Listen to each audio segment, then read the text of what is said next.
like it's live. Yeah,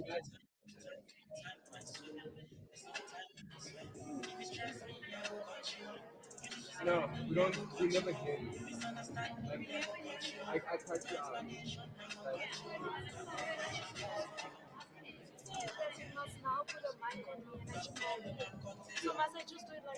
I sing with no, don't stress about it now. Don't stress about it. Yeah, yeah.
Um, yeah, no, no. So we are like this event, but the actual content is going to have those acts, they all recording on their own content.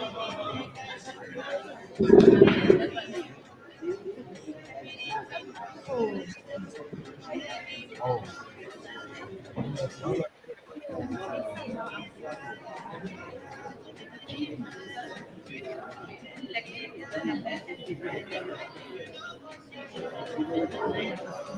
and then as soon as they're ready, I'll just show them.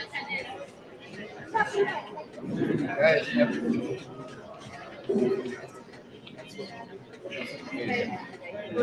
Wait, wait. Yeah, yeah. For post, so they know anything. Yeah.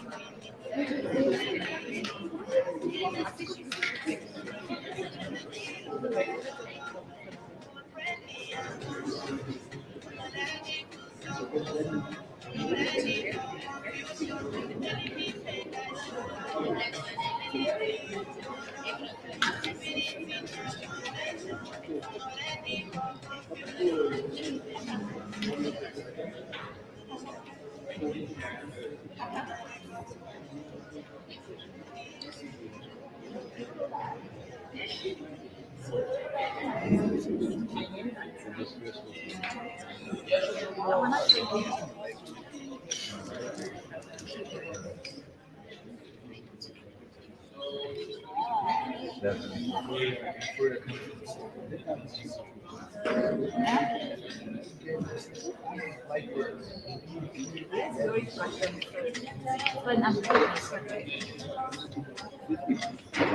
Or you usually do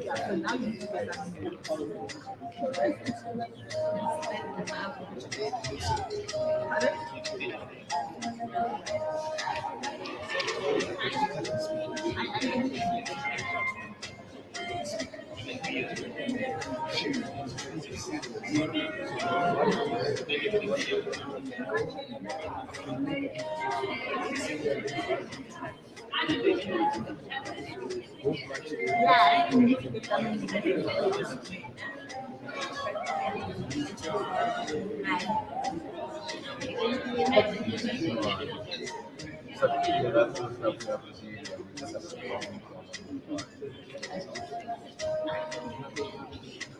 and if you have to solve this.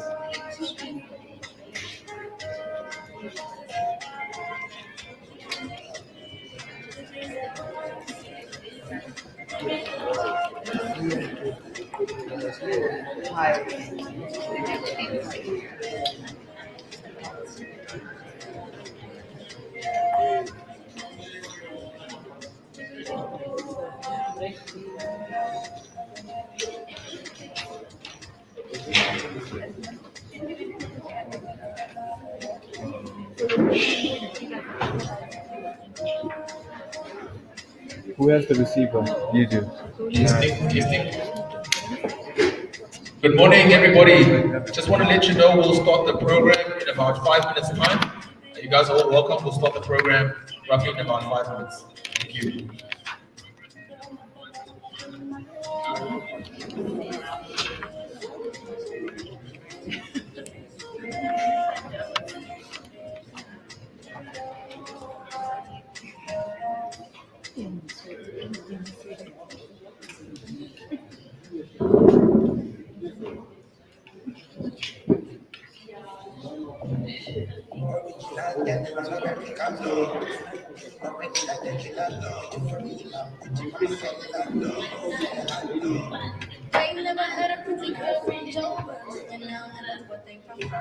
The coffee is wet. Yeah?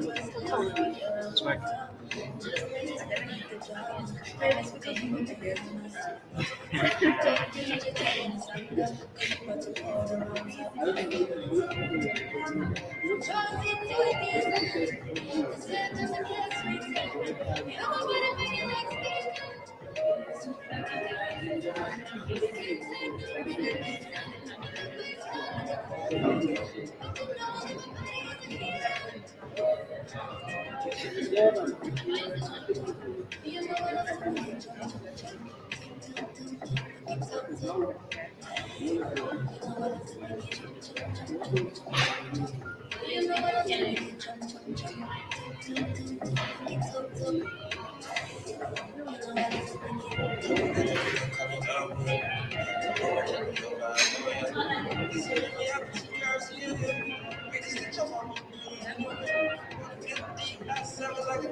Okay, man.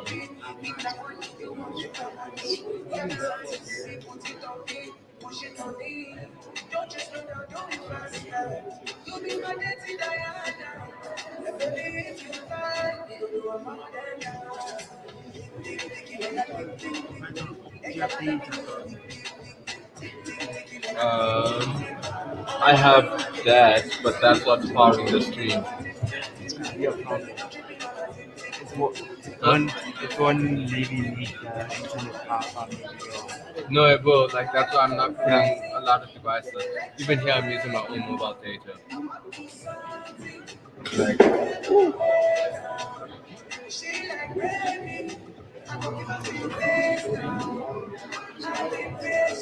see this thing of having a time, this thing. That's having our hey, hey, hey. But this one is good. Yeah. Yes. Yes. Yes.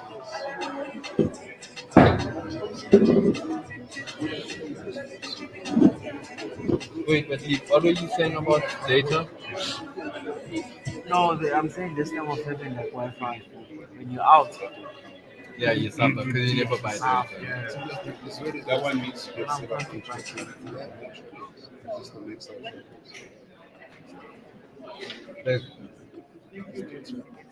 makes yeah. Wait, what else needs to be on the tripod? Which the one? main camera. And this one is going to catch Oh, these, right. Yeah. Oh, wait, you didn't bring a tripod. yesterday. Yes. I don't know how. Oh, yeah. Is that what this is? Can't you put it on?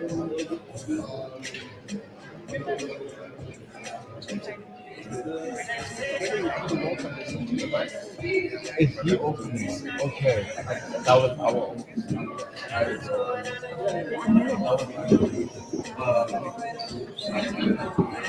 We started. I'm not sure. They said that at first, but now it seems like they're shaky.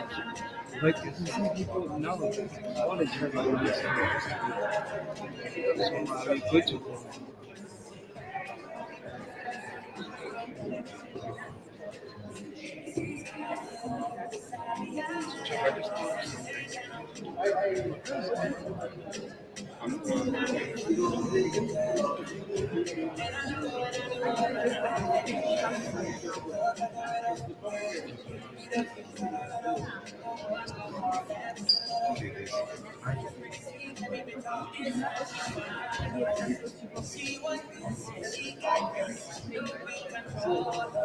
Oh, fuck, I wanna find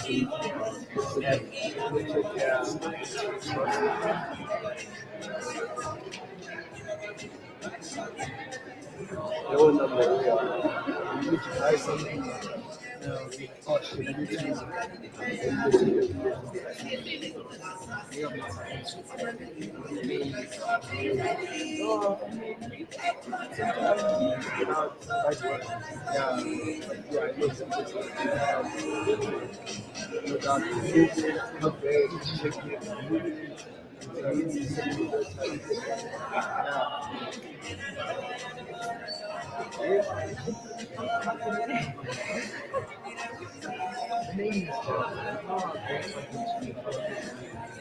My name is Chris.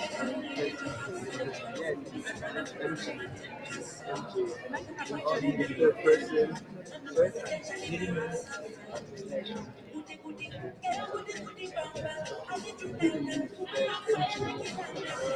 Nigel,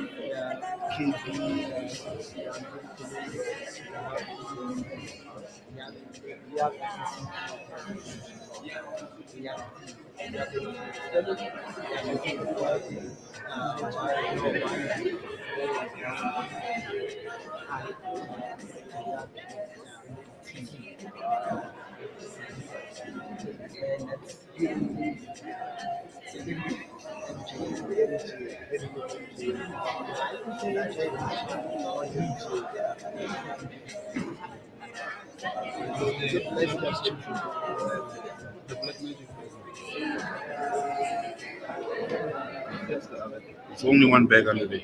Use the black magic bag. That's right.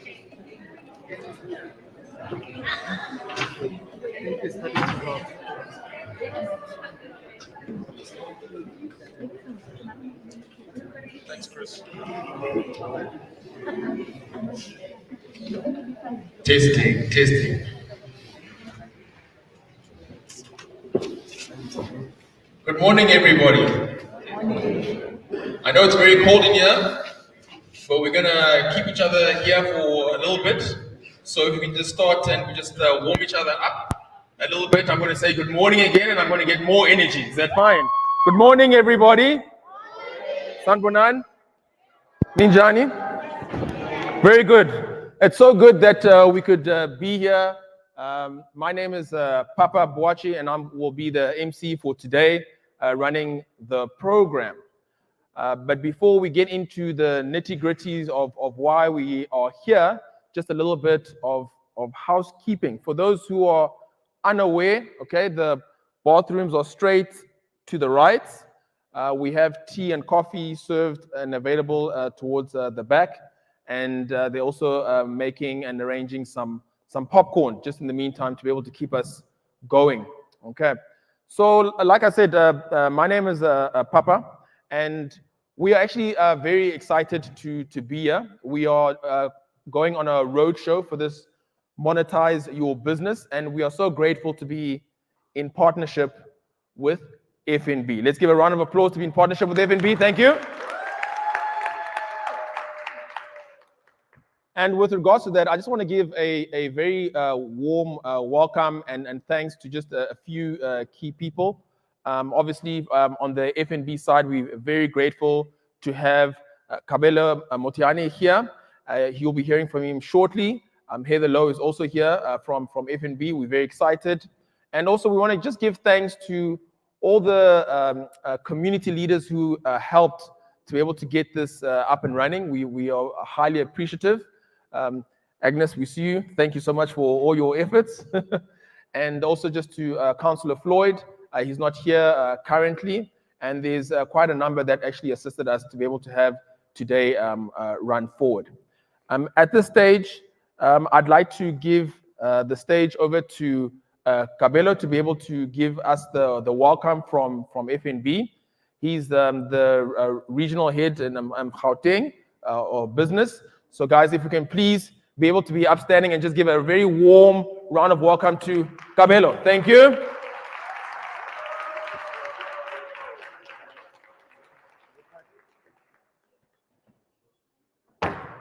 Hey, you still got it, eh? Yeah. Yeah. Good morning, everyone. Dumela, Absheni, Sanbonani, Bola Luzet. Hey, Tada. Yes, good morning, everyone, and welcome to today's event. And yes, my name is Kabelo Motiani, but you can call me KB. You don't have to use the VIN number like the birth certificate. You can call me KB. And you go today. And guys, can you just give a high five to your neighbor and say welcome? Yeah, that's how, I mean, Papa said we're going to warm up each other. I think that's what he meant. Okay, so why are we here? I think I must just explain, as FNB, we have just recently launched, we pride ourselves with the motto of help. How can we help you? And we really believe that with help, you're able to change a lot of things. And if you look at the Bokke are playing today, and you look at how we have actually supported the Bokke since, I think, 2017, yes, when they were on their lowest, and they've since won so many cups, and they are the world champions. And if you look at the Bokke, and you check where their logo is, FNB logo,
feedback we'll get, we'll go back and see how we implement some changes.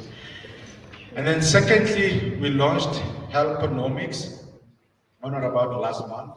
And Helponomics is really about looking at entrepreneurs and the contribution that they've got in this country. And if you look at what you guys do, you help create jobs. And I think close to about 60% of jobs in South Africa are created by you guys. And you know, when you help a small business, we're helping you to retain a job or create a job, to get my aunt employed, my brother employed, my uncle employed. So really what you guys do out there, we really felt that we really need to support and make sure we help you to scale your business. So for today, it's gonna be an interactive session, and we've got Hetty the entrepreneur, and I hope you all follow her on Instagram. She's got some insights that she's gonna share with us. Really relax and enjoy, and please make sure you participate as much as possible. It's gonna be Q&A session. You are welcome to ask any question, and we hope we can be able to answer. And when you leave here, I think you must go back, and when you arrive in your businesses on Monday, you must then get back and say, I attended Monetize Your Business, then what? There must be something that you're gonna go back and be able to implement you in your business. And I think if you can answer the then what, you'll be able to go back and reflect on some of the notes that you took, some of the practical ideas that you took, and implement in your business. I wish you all of the best for today, and may you enjoy. Thank you, Papa.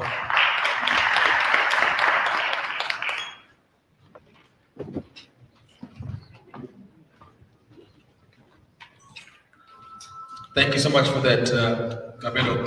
You know, just an interesting story I want you guys to know. I mean, the first time I got to actually engage with Kabelo and his team, we had a workshop like this some months back, and the team came to the entrepreneurs. It was also around the topic of today, which is getting your business funding ready.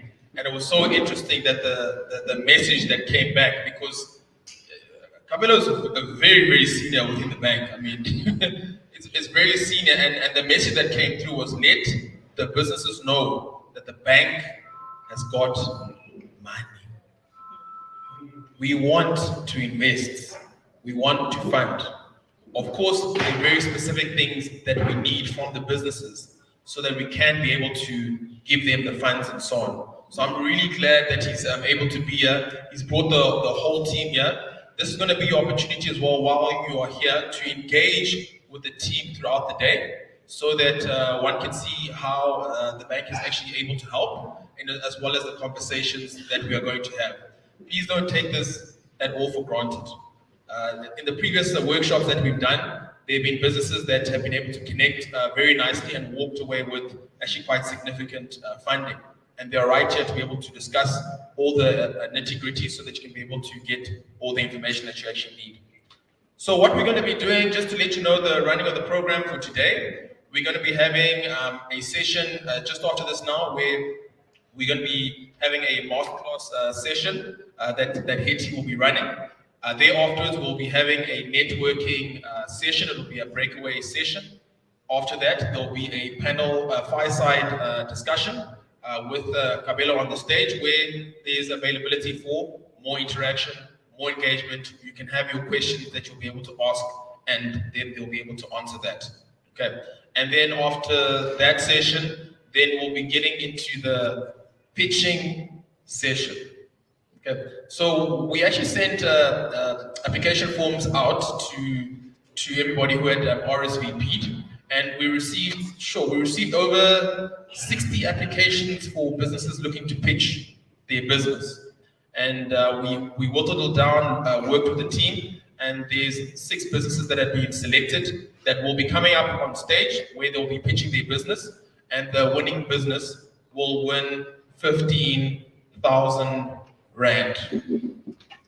Round of applause for that, thank you.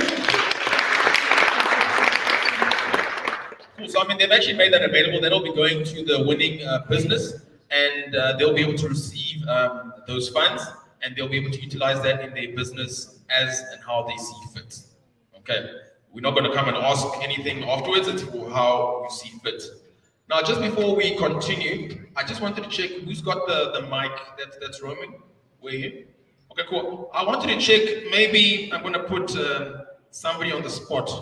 Let's do Ramatabela. Cool. Can you please come this side? If you can just let us know who you are and just what you're hoping to get from today. Over there. There we go. You may kindly stand so everybody can see you. Okay. Thank you. Mic check. Good morning, everyone. I am Ramathavela.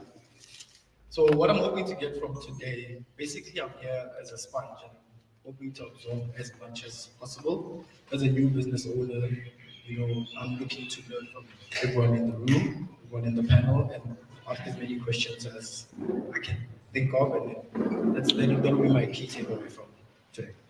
What type of business are you in? So let everybody know. I am in business advisory. Thank you. Guys, let's give me a round of applause. That was the first one to open up the questions here. Cool, then the next that I'd like to ask is Cindy Tabalala. Cindy's over there. Cindy, if you can just introduce yourself and let us know what you're looking to get from today, please. Good morning, everybody. My name is Cindy Shabalala. I am in construction. My business name is Mavuso at Work. Why I chose Mavuso at Work is my clan name is Teresa. So we all know Dona Mavuso.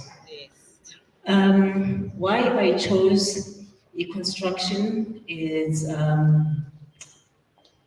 I love nice things. I love beautiful things. Hence, that is why I chose construction. I major in ceilings and paintings. Why I am here today is to learn as much as I can, like my brother said here, and to network, to see what and how I can grow my business from this session. So it is an honor to be here and privileged. Thank you. Thank you. Cool. So as we go through the day, there'll be opportunities for different people. Please to ask questions. Make sure you just introduce yourself. Let us know what business that you're in, and then you are welcome to ask the question. So from my side, just to let you know before I introduce the next speaker, my background is pretty much in actuarial science, growing up and also within the banking environment where I was there for over a decade. And it was an interesting thing because my wife and I, we started looking in terms of, what type of business could we start? We had, these grand dreams of potentially one day, not even working at the bank. But those days it was a pipe dream. And then we started a clothing business, which she'll get into a bit later. And just from that experience while working at the bank, we just realized how much education that we needed around how to run a business. I didn't realize just how little we knew about running a business, and we spent a lot of time networking, especially events like these. We went to so many different events to connect with other entrepreneurs to find out what are they doing, what can I do better so that I can actually reach my goals. Read a lot of books, and it really, really helped in moving our businesses forward. And then, a lot of you start off with one thing and then you end up adding one or two other things as you grow. And now to put us to the point where we focus a lot of our energy around education of entrepreneurs, the things that we managed to learn that really helped to move us forward. And that's what's actually brought us here, because we managed to connect then with FNB to be able to say, how can we do this further and how can we reach and impact more people? And they put up their hands immediately, and we're so grateful for that.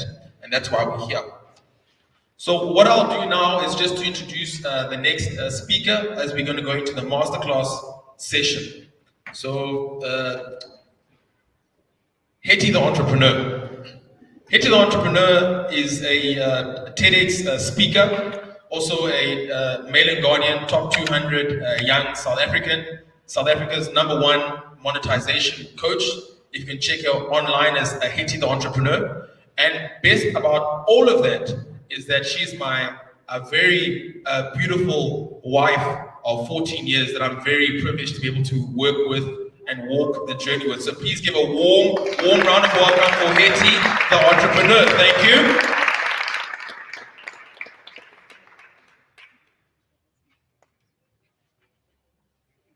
Guys, it's culture, more energy. Let's give another round of applause, please. Let's do it. It's allowed. It's allowed. Good morning, everybody. Are you ready to monetize? You ready to monetize your business? I am so excited to be here with you today. And don't mind all these long things that Papa is telling you. I am an entrepreneur exactly like you. And I am so excited for our masterclass conversation because as entrepreneurs, we need some kitchen table talk. Ne? Have you ever had conversations in the kitchen with somebody that you trust that you cannot have outside? You cannot have that conversation with just anybody. This is the conversation you and I are going to have today. So turn to your neighbor and say, I'm ready to monetize my business. Excellent, great stuff. We're going to have a practical conversation. I'm going to go into the nitty-gritties. We're going to be honest with each other. We are not, flowering around things. This is the time, if you've got your own notebook, take it out. If you've got a notes app on your phone, take it out. If you want to take a video of what we are going to talk about, feel free. This is your time for us to talk as entrepreneurs, specifically as township entrepreneurs. How do we grow our business? How do we begin to get ourselves funding ready? Are we ready? Yes. If the spirit moves you, and you're like, I'm unhappy, go deeper. I need to know a little bit more. Raise your hand. Let the roaming mic come to you. Let's talk and have a conversation. This is between me and you. It's not just me to you. This is our conversation together. There are 8 important points that I want to share with you today. I want it to marinate into the depths of your esophagus. I need you to feel it. All right. And we're talking all about getting your business funding ready. Later on, we're going to have a great conversation with Gabelo, which is going to be a bit more technical in terms of what you need. But before we can have that conversation, I need to make sure that our mindset, our daily activities in our business is going to take us where we need to go. Are we together? Hi, Aninizwa. Are we together? Yes. Okay. We need some energy, man. Some, vavavoom. If you're still feeling cold, there's tea and coffee at the back. It's got energy, man. All right. Let's look at point number 1. Point number 1. In order for us to even begin to think, to dream about getting our businesses funding ready, we must respect research. Research. As entrepreneurs, we love to jump into the deep end. Can we please take a minute to research? And there is a lot that we need to research on in order to grow our businesses. There are many different places that you can get funding and that you can look for funding. But you must first understand, what are these funders looking for? So that you can be able to put your ducks in a row to ensure that you have gotten the things that they are looking for ready. Gentlemen, you know, when you spot a flower in the street and you're like, this lady, she's such a beautiful flower, what do you start to do? You start to research. You start to look, who are her friends? What are the activities she likes to do? So that by the time you even start to talk to her, you are saying things that you know is going to warm her up and get excited and interested to talk to you. Funding is the same thing. You must learn to shella your investor. Yes. In the same way, Sishela Napandle, we must be able to do so when it comes to our business. What are the attractive things that a funder is looking for in a business? There are some funders that are specifically funding certain industries, textile industry, manufacturing industry, tech industry, fashion industry. But because we are not doing our research, we are throwing our business proposal everywhere, left, right, and center. And then we say, hey, Mara, these people don't respond. Abaphenduli. It's because you are spraying and hoping. The spray and hope method does not work. From today onwards, let's make a decision to take ourselves seriously. Research is very, very important, and it comes in different ways. Sometimes research comes through looking and observing. Some of you may have applied to pitch your business today, and you may not have made it to the finalists to pitch your business. This is an opportunity for you to research. How are other people introducing themselves? How are other people standing on the stage and their posture? How are other people shaking other people's hands? What is the way that they are communicating to others about what they do? How does it compare to how I am showing up? What can I do differently? Research. Point number 2 is effective communication. Effective communication. It is not good enough just to communicate. No, but no. Effective communication is the type of communication that you do that allows people to understand the message that you're trying to put across. Are you effectively communicating about your business? Are you effectively communicating what makes you unique? What makes you stand out from the crowd? Why should we care about you and your business? Effective communication allows you to stand out from the crowd because it means that you become memorable. And let me tell you something, this is not something you wake up with. Sometimes we must stand in front of the mirror and practice. Hi, my name is Hetty the Entrepreneur, and I am a monetization expert. Do you know how many times I've stood in front of the mirror and said that? How many times I've had to look at my own posture, my own voice projection? Do not look at people and just think, wow, they're so lucky. They just know how to talk. We don't. We don't. Let me tell you the truth, we don't. We practice. As entrepreneurs, we do not have the luxury to be shy about what we do. We need to develop a manner in which we can communicate what makes us incredible and why anybody should care about what we do and what business we are in. It doesn't matter if you're selling from the boot of your car, at a spaza shop, in a mall, it doesn't matter. Having the ability to communicate clearly and effectively is important. It does not mean you must change who you are, because authenticity and being genuine is very, very important.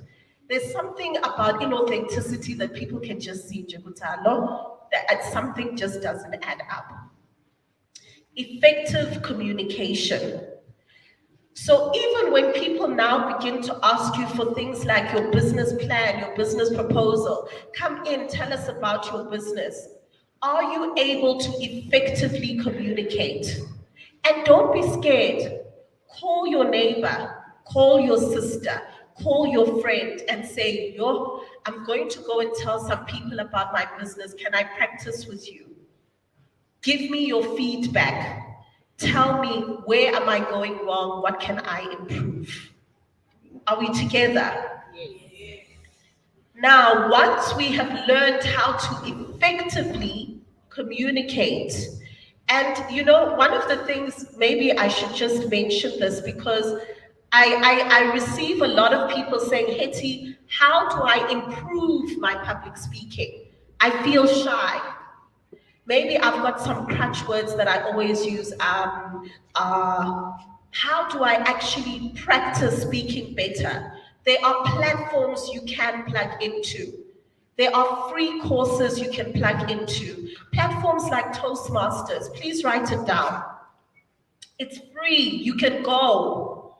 I use Toastmasters to this day to practice speaking. Public speaking is not about coming onto a stage and talking to people. The minute you walk out of your house and you speak to another human being that is not yourself, you are speaking in public. That is public speaking. Public speaking is when you walk into a lift and there's somebody else in the lift. Just being able to say, hi, how are you today?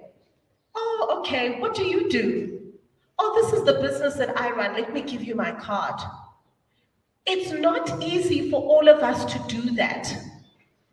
So you can plug into your local Toastmasters.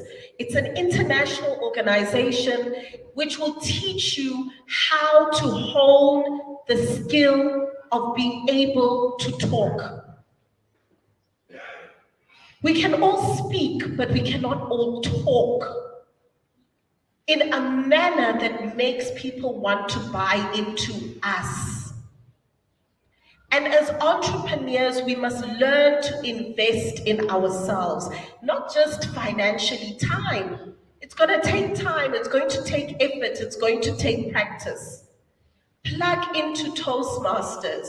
Go there and let them help you to be able to overcome the elements of speaking in public that you need help with. Take it seriously. It doesn't matter where you are in your business. Don't say, I've just got a small spaza shop, it's fine. It's not fine. Because as an entrepreneur, you are important. You are important to us. And the growth of your business matters. The third point, after you've learned how to talk to people, we must now learn active listening. Active listening. Some of us, we are listening, but we're not hearing. Active listening. You know, when we are building and growing our businesses are our baby. My business is my baby. And because we are building our businesses from scratch, we are very sensitive to feedback.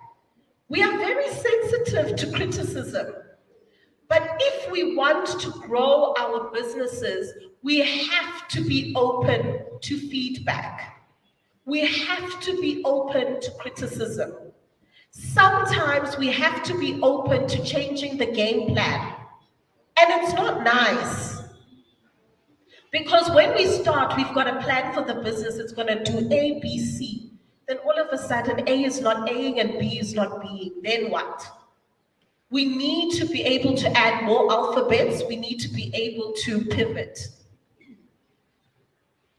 So things are not always going to go the way that we have planned. Active listening means that we have to be open to feedback. When someone says, I would be interested in investing in your business, but I'm concerned about ABC. let's go back and say, okay, what can I do about this? If you apply for something and you don't receive the positive response you expected, it's okay to ask for feedback so that you can improve yourself for the next time. Being open to constructive feedback is a sign of maturity on our part. Because what is important to you as a business owner may be different to what is important to a potential investor or funder. Somehow we need to meet each other halfway. So compromise might need to happen. Don't take it personally. It does not mean we don't like you. If we say change the packaging of your product, it doesn't mean you're not a nice person. Active listening is so important. The fourth point that is so important is confidence and self-awareness. Here is the truth of the matter. Particularly as township entrepreneurs, we need to learn how to build our confidence. As business owners, we are going through a lot. We are going through the most. There are challenges that come up that we did not foresee, and there are various elements that impact our business, even relating to things like our personal lives, etc. Sometimes you are building your business without necessarily having the support of friends and family. Maybe they wanted you to take a different path, and when you are taking the path that is less traveled. I need you to be a confidence builder within yourself. You need to affirm yourself as a business owner. I want you to start imagining where you see your business going in the future. What is that person looks like who is going to have 3 or 4 clothing shops? I know you're selling from your bedroom now, but in 10 years, you want to have 3 clothing shops. What does that version of yourself look like? I know you are selling stock suites now, but you want to have your own spaza shop. What does that version of yourself look like? How do they show up in the world? How do they speak to people? What is their confidence looking like? Just take a moment to really imagine that person. And then can we start showing up as that person as if it has already happened? Because the truth is we are going to encounter challenges along the way. And we have to be able to build that confidence and resilience to be able to get through those challenges. Now, confidence does not mean arrogance. We can always balance confidence with humility and remain authentic and genuine to ourselves. But you have to have a level of confidence. You must be delulu to grow your business. You have to be delulu, guys. You have to be so delusional about how your business is going to grow that eventually it catches on and everybody else believes in it as much as you do. Are we together? We're together, ne? Is anybody whose spirit is moved? Does anybody have any questions, anything to add? Feel free, because it is a two-way conversation. We've got the roaming mic. Feel free to raise your hand if you want to. These are important conversations for us to have, because before you can even apply for funding, you yourself must be ready. You yourself must be ready. The fifth thing that we want to look at is networking skills. Networking skills. Yes, we all know about exchanging telephone numbers, exchanging social media handles, email addresses, etc. I want us to now talk about the importance of nurturing relationships. Nurturing relationships. This is something that is going to give you an unfair advantage in life if you take this advice. One of the biggest mistakes that people make is they will take somebody's details on Saturday at a workshop like this. Monday, they send them an email, hi, we met at this workshop. I know you do this and this. This is how I need you to help me. Let me tell you why that doesn't work. Relationships are like a bank account. I want you to think about a bank account. When you open a bank account, before you can withdraw money out of the bank account, you must first do what? Deposit. You cannot withdraw money from an empty bank account. Relationships are exactly the same way. You want somebody to collaborate with you. You want someone to partner with you. You want someone to mentor you. You want somebody to be within your ecosystem, whatever it is you may be looking for. You cannot make a withdrawal without putting in a deposit. Let us start to think long term about the relationships that we are looking to build. Relationships are not always transactional.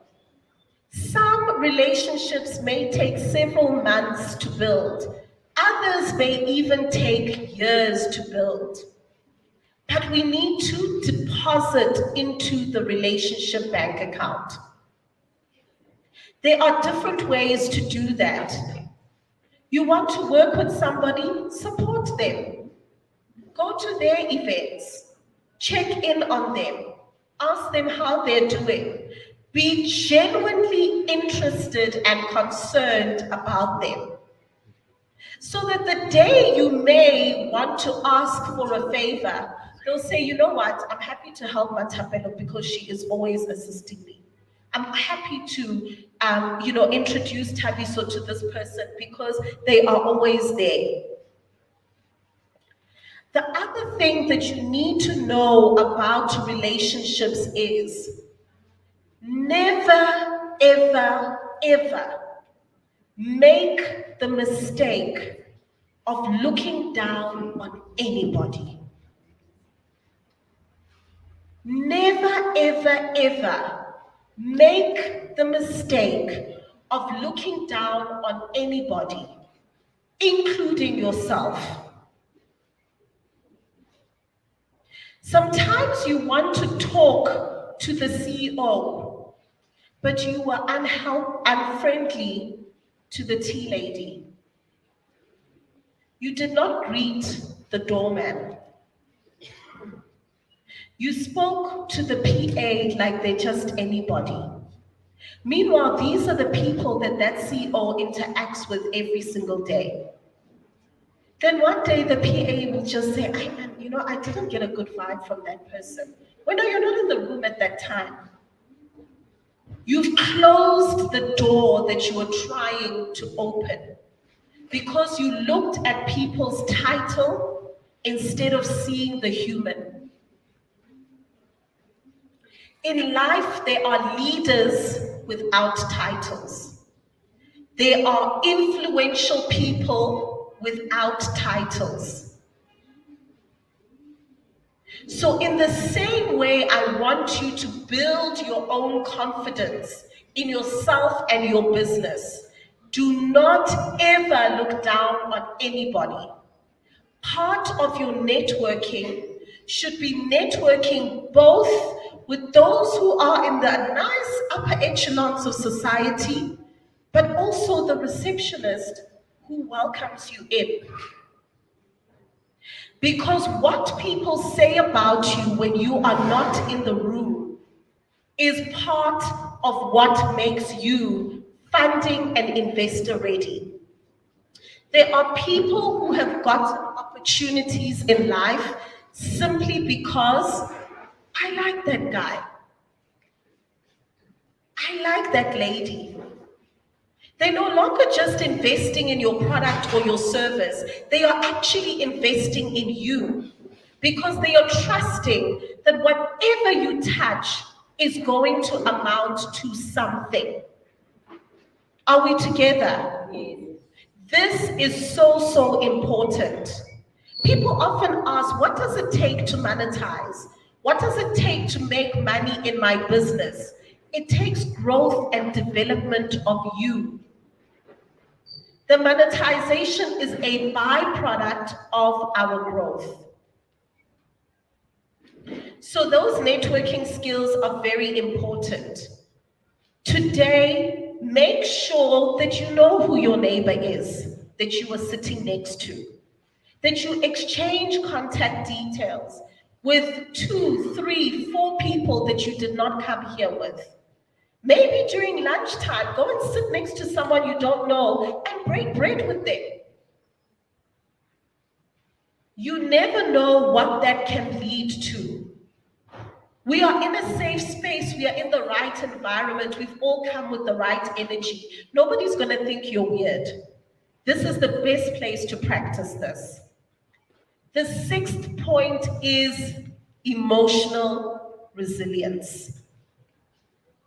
Emotional resilience. Can we get the roaming mic, please? Guys, along this journey, we are going to experience disappointment. We are going to experience rejection. We are going to experience things that is going to require us to be emotionally resilient. Can we get disappointed? Can we have a bad day? Can we be down for a day or two? Of course. In fact, none of us are immune to that. There's no vaccine for that. All of us are going to experience it at some point in our journey, and in fact, several points. Find ways to be able to pour back into yourself through emotional resilience. Because you will apply for funding, you will speak to people, you will go to interviews, you will try, you will enter different rooms. Sometimes it works, sometimes it doesn't.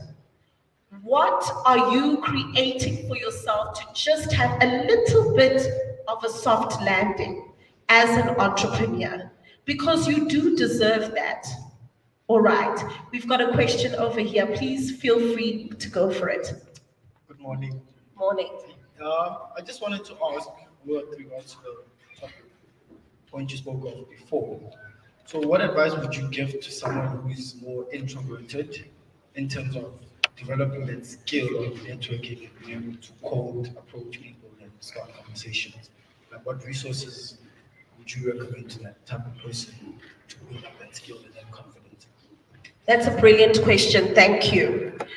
So one thing that many people don't realize about me is that I am an introvert. I know, shock horror, right? But I am an introvert. Papa's an extrovert. He's the one who gathers friends and people flock to him. People don't flock to me. I am an introvert. But one of the things I learned is that if I'm going to grow my business and if I'm going to grow my personal brand, I should not try to be an extrovert. I need to rather prepare myself to put myself out there. So what does that mean? One of the things I often do is I set goals for myself. So if I'm going to a conference or a seminar or a workshop like this, Papa can collect 20 to 30 contact details and network with people. I'm not that girl, it could never be me.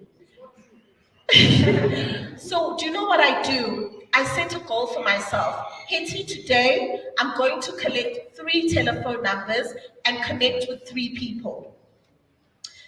It's important that in life that we set ourselves up for success and not for failure. One of the ways we set ourselves up for failure is by comparing ourselves to extroverts and saying, oh, but this person is such an amazing personality and everybody's drawn to them.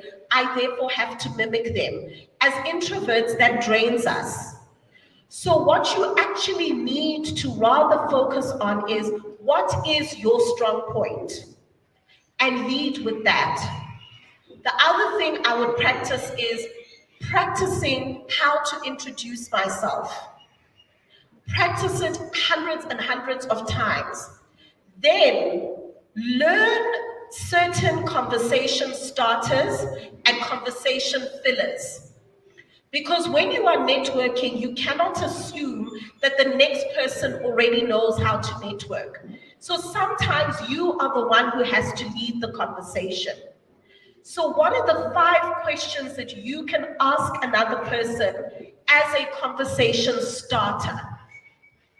So for example, oh, what type of work or business are you in? Oh, really? And where is that based? Oh, you're here in Annex. Okay, which part of Annex? So by having these certain questions pre-prepared, it reduces your level of anxiety because you are not thinking on the spot. You have already pre-programmed it in your head and you've practiced it in your head.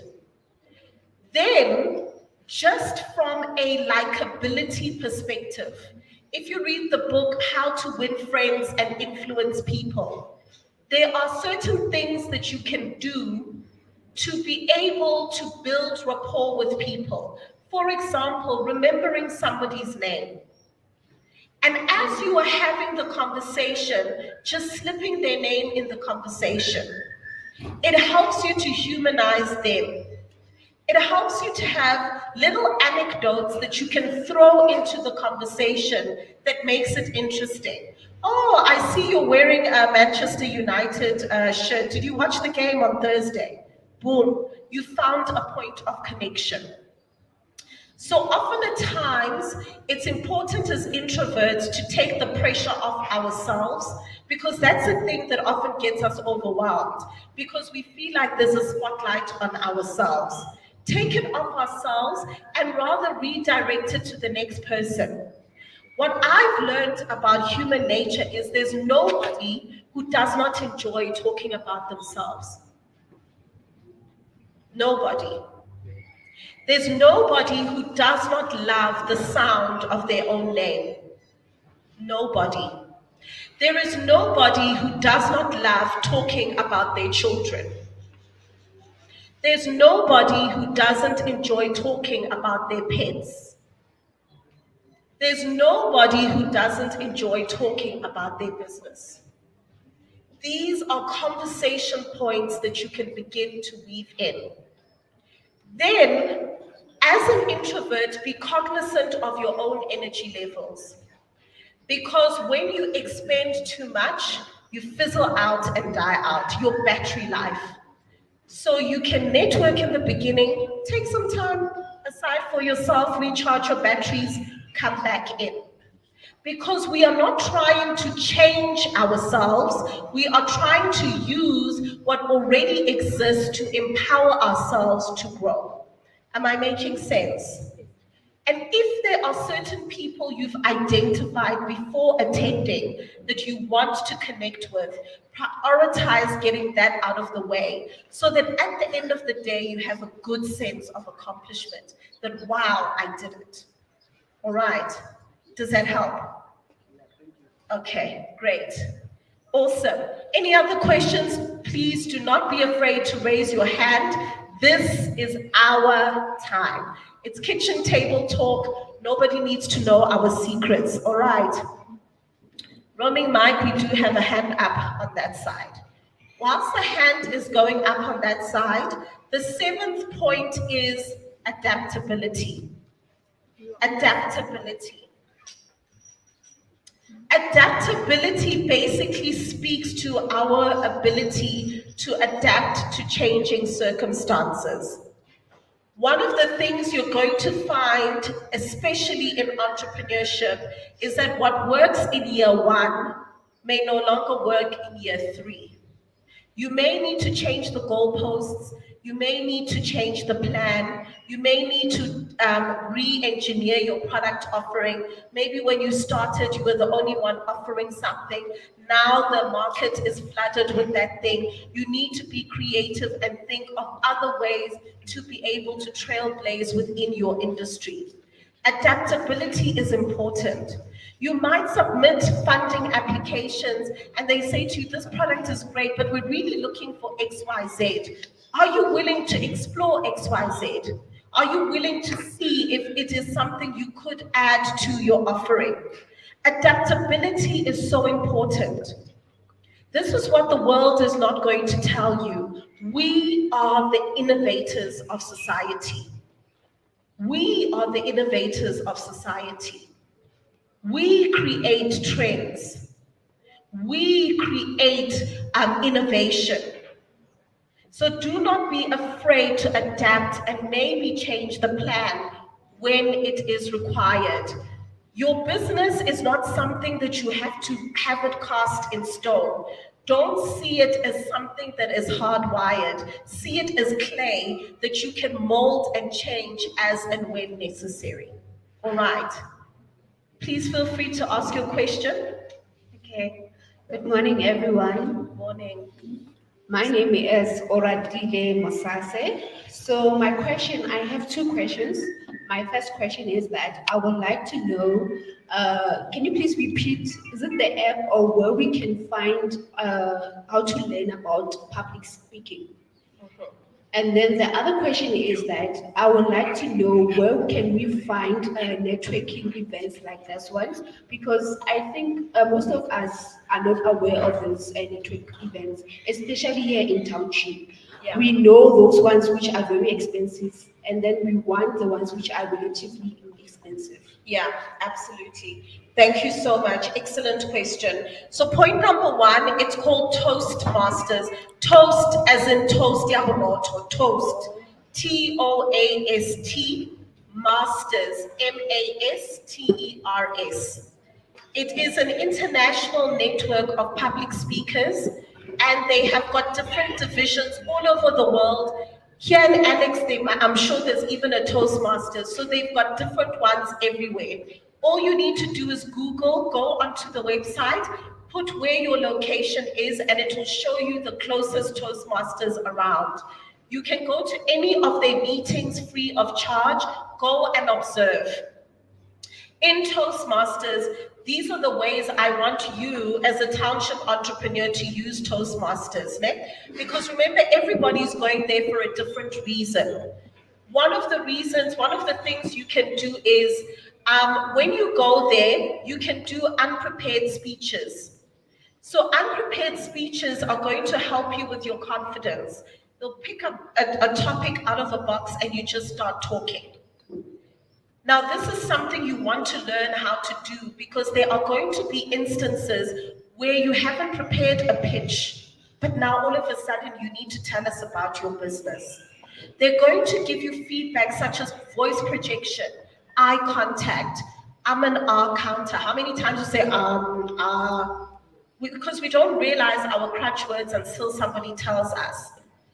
So those are some of the things that you're going to learn when you've got a big speech coming up. If I know I'm going to be speaking to a big audience, or I am feeling intimidated, or whatever the case may be, I go and practice in Toastmasters. They give me critical feedback. I actively listen, I implement the feedback, and then I go and kill it. So that's what you want to do. And like I said, it's absolutely free of charge. Go with your friend if you are nervous.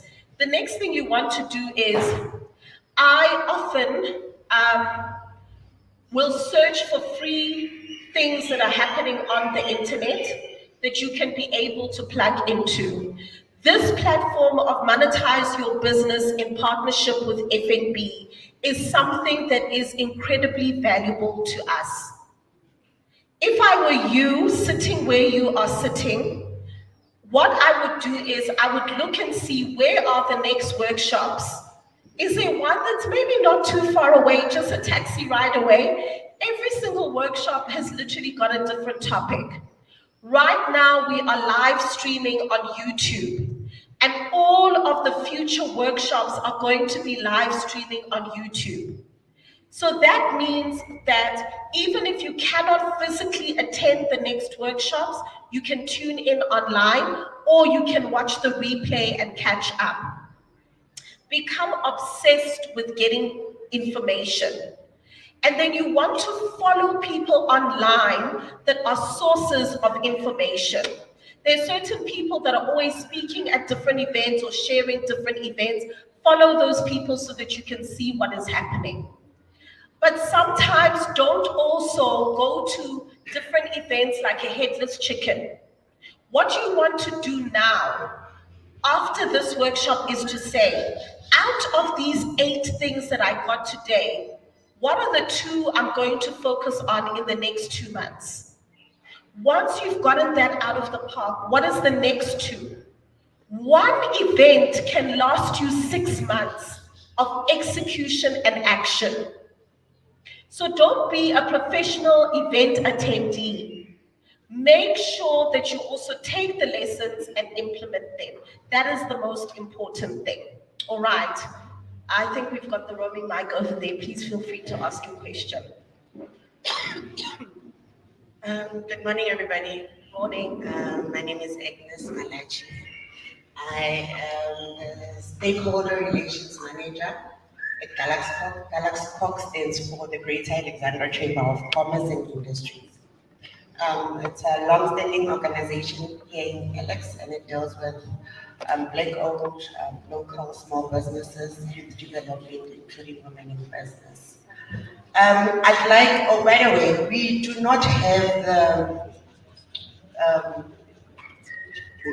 the Toastmasters, so we would really appreciate if we can get access to collaborate and maybe have it on the ground, considering that we do have people in business, small businesses also who are not able to travel. But if the services are here on the ground, we do have facilitations, so if we can host. Another thing that I wanted to add on to the lady who says workshops, where do they attend in? So as a chamber, we do host workshops with different partnerships that we have. It's only just a matter of knowing when and how, and maybe also coming to the chamber, signing up, becoming a member so that you get the communique as to when it's happening. I'd like to send out our gratitude to Monetise Your Business in partnership with FNB for this beautiful opportunity for our entrepreneurs. Thank you, because this is not just a talk show. Our businessmen and women are going to walk out with knowledge and also with something to give them courage to push. Most of our entrepreneurs, and I appreciate the lady who has shown interest in wanting to attend workshops. Some of them, they're actually really now tired of attending workshops. Yeah. Because they find that it's a talk show. Yeah. They don't take out anything. You can bombard yourself with all the information. What does it do? And I appreciate the words that you just said now. Do not attend each and everything. Make sure that the one that you attend, you take out a thing or two, and you implement and work and execute on it. Absolutely. Of course, the chamber is an NPC. We would also greatly like to form partnership with you guys so that it's easier to bring opportunities to people on the ground. We know their challenges. We know that it's people with small businesses who we do not expect them to leave their businesses because it's their livelihood. Yeah. So, but if opportunities are on the ground, it's within our position as an organization to hand them out. We can be on the ground, but we actually go to business by business and assist the local entrepreneurs. So if maybe we can find synergies as to how we can maybe bring these opportunities closer, or we do get assistance from the government, but it's never enough. Yeah. there's a lot of work that needs to be done. And our entrepreneurs are the masters, are the holders of this economy. Absolutely. So if you can just work together, find synergies, collaborate, I'm sure we'll achieve a lot. Thank you. Absolutely. Thank you I so have more much. questions, but I'm coming. Okay, no problem. So this is our last question for this segment. Don't worry, keep your questions. We're going to have an opportunity to continue with our engagement. Thank you so much. That was very well said, and we truly do appreciate that. I would love to network with you. I'm happy to put you in charge, in contact with Toastmasters. They can come onto the ground, and let's see what we can do to galvanize people in terms of their public speaking as well. I think it's very, very important when you are part of a community or an initiative, particularly to really make sure that you have got your FNB point of contact. In as much as we are here today, we have online resources that we are going to be sharing with you. We've got lots of knowledge, resources, and information we're going to be sharing with you. Your FNB point of contact is the individual that remains on the ground with you. So when we talk about relationship building, do not leave here today without going to any of those stalls at the back and actually speaking to our local bankers and point of contact. They will be able to keep you in touch of activities or individuals that you should perhaps be engaging and talking to as well. Because remember, when we talk about how can we help you, we need you to be able to tell us so that we can be able to do so. So that networking is very important as well. So make sure that if you know you're part of an initiative, do not leave here today without making yourself known. All right. Our eighth and final point before we wrap up this masterclass is time management. Honestly, as entrepreneurs, we don't even want to hear this. We are such free spirits and we are moved by passion. But the truth is we need to be able to balance our time between running our businesses, looking and seeking for funding, and also networking as well. So based on where you are in your business, the stage you are in your business, how we allocate our time is important. If you are still in the building blocks and you're spending 90% of your time networking instead of product development, your business is going to suffer. So just look at where are the important things you need to prioritize and then give the appropriate amount of time to the areas based on prioritization. Maybe you want to become funding ready by March next year. So before looking to spread your business plan left, right, and center, you give yourself between August and March next year to get all of your ducks in a row. So then your time allocation in your different activities will therefore be based on that. All right. So this brings us to the end of our masterclass, our kitchen table talk. I hope I haven't been too hard on you, but I really feel it's important for us to have these real conversations. I will be back a little bit later on where we have a fireside chat with Kabelo, where we get into the technical nitty-gritties. Please make sure that if you've enjoyed this masterclass, tag FNB in your social media stories so that we can repost as well as monetize your business as well. Thank you so much.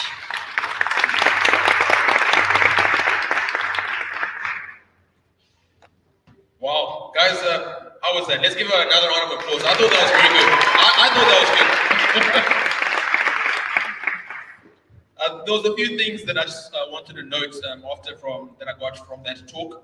But just first of all, just want to just give welcome as well to Baklokwa of Kampaletu, who's here as one of the other community leaders we're able to engage with. Thank you for being here.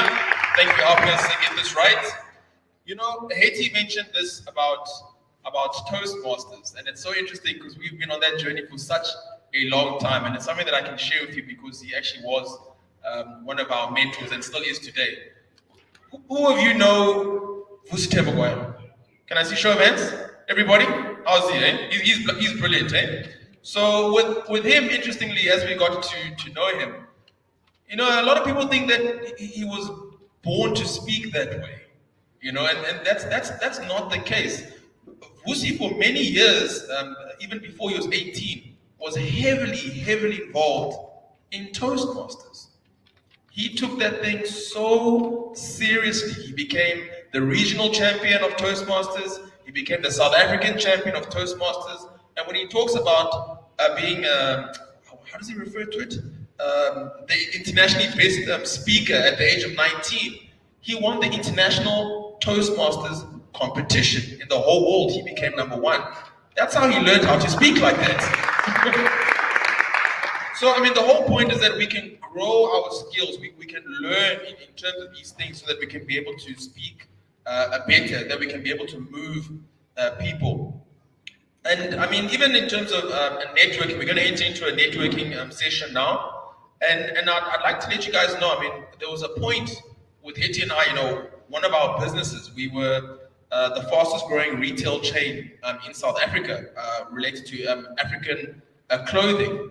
And I can tell you, all of those shops that we opened at that point, it came primarily from networking. You go and knock on doors to be able to open your business somewhere. Many places say no, but through networking, their ears pick up and they're like, I actually like these people. Let me listen to them. Let me give them an opportunity. So, really take this portion seriously. And also, one of the things that Hetty mentioned, just in terms of those who are extroverted or those who are, introverted, people are different. That's allowed. And something that I know that I had to learn, especially around engaging with people, and that I use it to this day, is to connect with somebody in conversation. You only need 3 things. Number 1, ask questions. Just ask questions. It doesn't hurt. Number 2, make a connection. You'll find a connection as you're asking questions somewhere. And then the third and the most important part, where you find the connection, just go in that direction. It's 3 steps. It's 3 simple steps. And then you don't end up in a situation where you're just talking about yourself and boring the people that are in front of you and they just move off. Okay? So those are the 3 steps. So we're going to enter into the networking session now. So what I'd like to encourage you guys to do, just get into groups of 6, just around yourselves.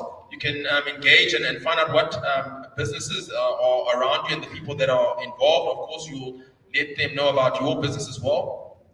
Those who are extroverted, please be gentle with those who are introverts. You'll notice they'll be the ones trying to be on their phones. Okay.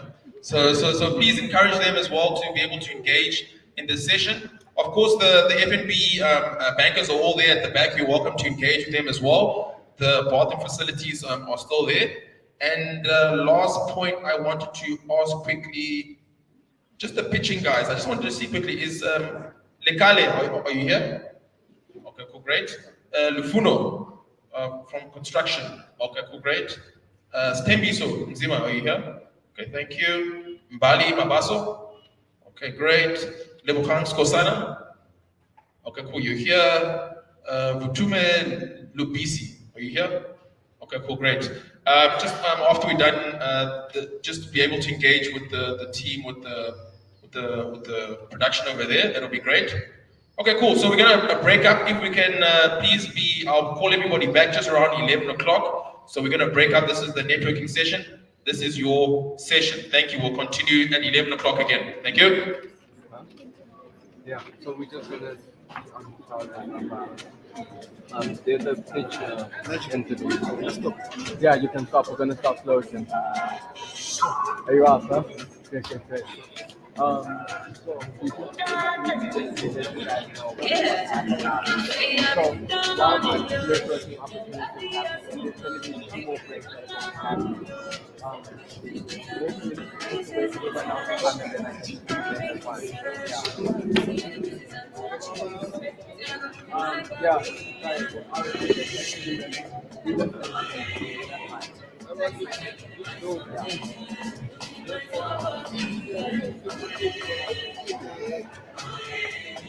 Bye.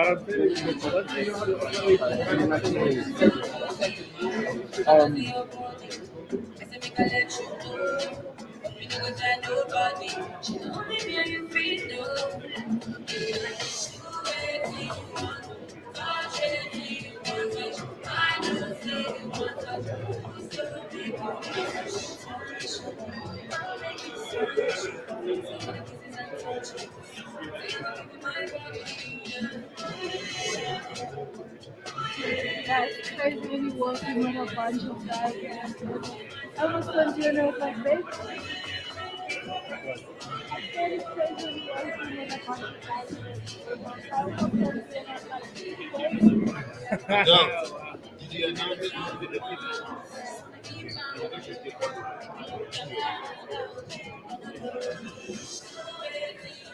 I know. This engineering level here, it's another level.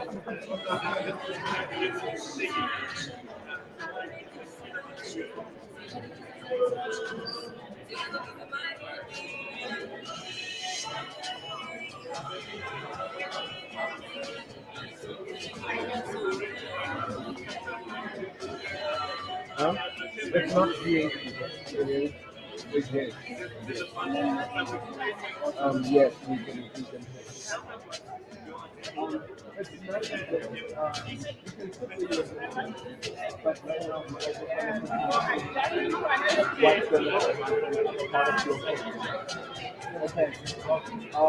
So I booked out to Veggies. yeah,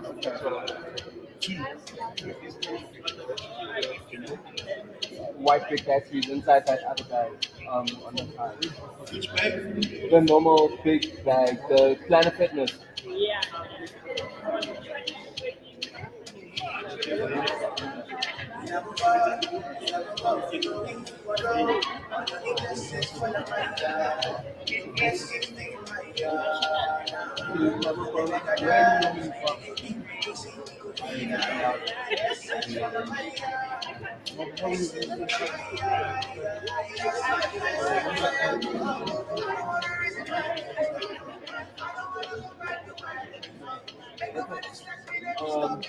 Wait, I need to get this concept because I haven't really. Okay. I don't know where I will find it. But maybe I'll get to because you guys need to go and yeah, sorry, I'm just gonna get contact and then I'll speak to the lady on her own, then there's another thing too. So, firstly, congratulations on winning the slide for the 50 event. It is well sought after. So, what you're going to be doing is all of this, right? So, you're not only going to be pitching to the room here, but eventually all of this is just going to go on social media, right? So, there's a couple of things we're going to need to do. The team is going to be finding you guys during the different breaks, and we're going to be taking you guys so that we can actually get to the even before you go on stage and you start talking about it, because you're going to do it again on that side. There's a couple of questions we want to know. What kind of talking about it? Why did you come? What are kind of things? And then we're also going to be recording you guys by language. There's these people following me around and all that. Don't be surprised. It's because all of this eventually is going to form a product where it's going to be a short video where you actually give you guys that. So during these breaks, we're going to find you guys in the that's fun. Okay. Yeah. No worries.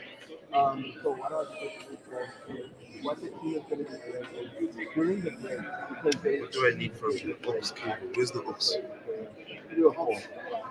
The fourth one doesn't count. For the sound. So during the event, we're going to be following you around. So there's going to be members of the team who will be following you around, what but also there's also going to be other people who are going to pull you aside so that we can actually take you to that station. Interview and everything, even before you get on stage. Right? Then when you're on stage, we're also going to be checking out, and then it's going to form these little showcases of you and most importantly your business. That's exactly what I'm saying. It's like, don't feel nervous. There's gonna be people that are if they see you come forward, please feel free to be like, sorry, I'm eager, I'm cold, I'm doing this right now, and we do need some footage of you guys. So we also ask that you're okay. Okay, perfect. First, are you a picture as well? Okay. Okay, no worries. Then are you comfortable? Awesome. Then thank you. They're probably gonna pull someone on as soon as they decide. Yeah, thank you. Hello.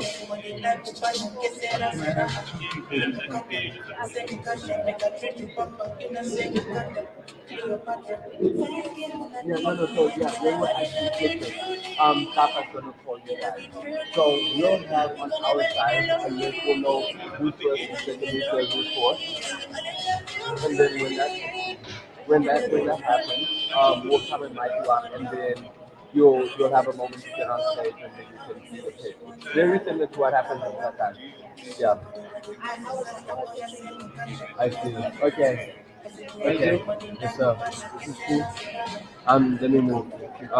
But there's other cars, right? They're all working now. Okay. This is the first one to get food. Okay, shout out. Let me sort it out. I just need to quickly. Alright, then please hold this also. But it's not for them. Yeah.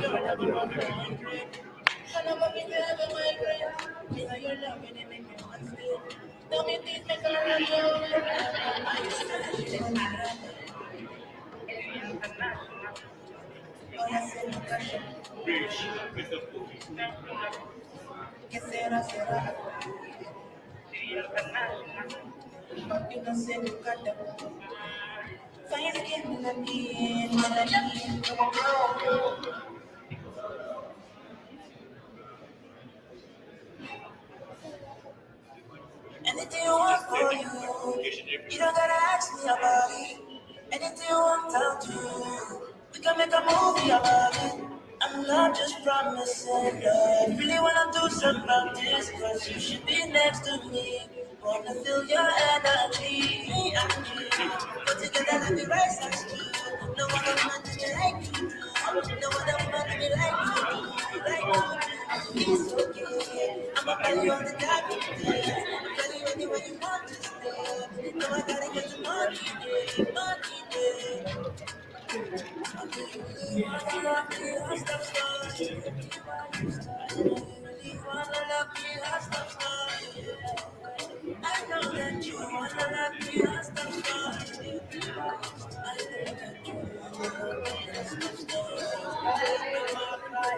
You're right.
Is it also another TikTok thing? Yo, you niggas embarrassed me, bro. Everyone is chowing me.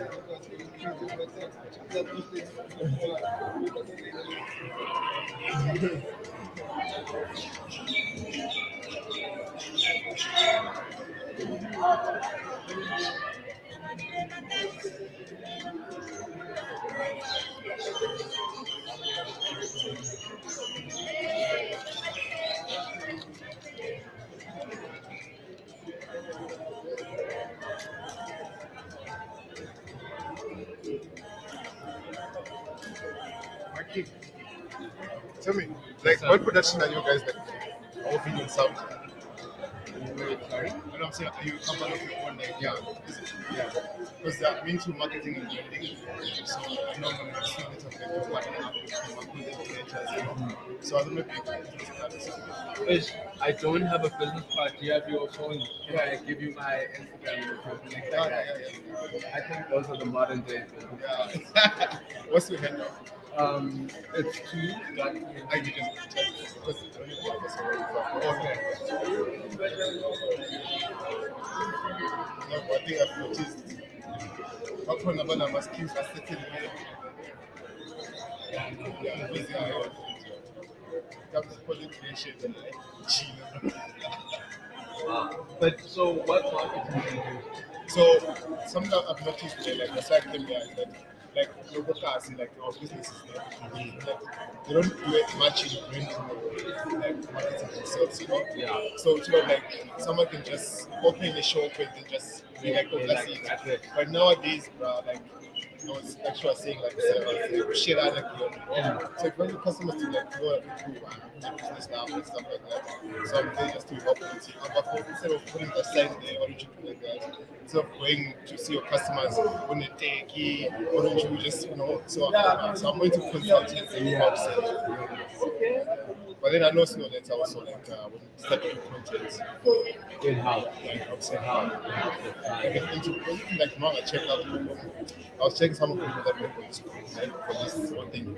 So you find that like you WhatsApp BBC idea. It's just too different.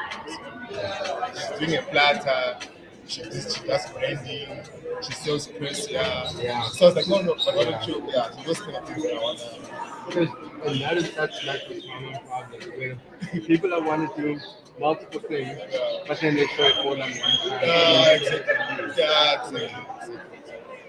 So right now, but I like gear and stuff. It's so professional, you know. I was expecting the like no, that's so you guys like wow, this is really professional. This is dope. Like you have a good thing. So I can imagine in the future, like say come up with the market, socials. I'm gonna follow you. Like when you follow, just send me a message, man. And or maybe I can also look for you here. Because then that way when I can see who you are.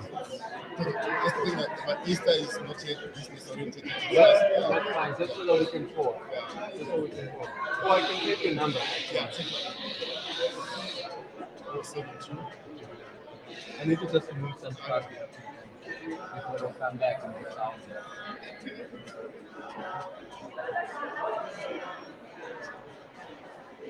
So where are you based? By what's it called the place? Basco. Where's that? It's down by the just few like meters there. Okay.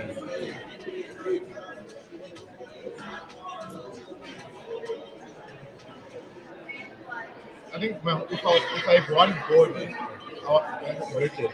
if I have one goal, I want to remove the Kiko class kind of vibe. I want us to be like, yeah, we can be classy, but we can still also be Professional. Yeah, something that's presented. Yeah. Same thing. Same thing. The number of businesses I've spoke to that say things like, no, we're just a small business, we don't need all of that. It's like, everyone needs that. Everyone needs that. Like, the only difference is you're just gonna say no to more customers. Yeah. Because that's a nice problem to have. Because I think also like for you, like I'm sure when you come to the end, I think it's like even for you. Like I'm sure when you give them a price or something, they're like, for website fit, for video. The should take a phone. For now, I'm like, no, the certain element, the certain element, like that comes from professionalism. And that also helps you get putting the price up. The problem is, man, sometimes also, business owners get intimidated. So actually, how we got this far is we just went to hit and we're like, because at the time I said like a whole bunch of teams, that's not a concept. So I was like, I know you guys have teams already and everything, but can we come and show you what we do? Right? Like, you're not gonna pay us, we're gonna come bring our stuff, and then you can have us if you like it. That's awesome. If you don't like it, okay, maybe you can help us improve. Exactly. But other than that, we just want to provide value. And then, yeah, Just- couple of conversations later, we're now part of this amazing journey. I was actually reading a book about business. They're talking about the slash internet. Like, if you look at iStore, right? Yes. iStore, to buy music in iStore is the cheapest platform ever. But you gotta have an iPhone first.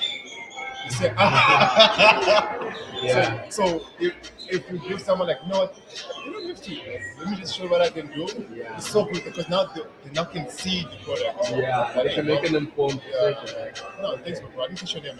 Nigel. Nigel, Yeah. Richard. Richard.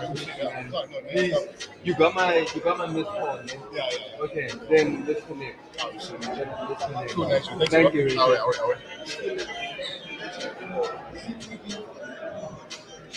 You have to interview everybody. The cultivation, yeah. And then remember, we must also get people, like a number of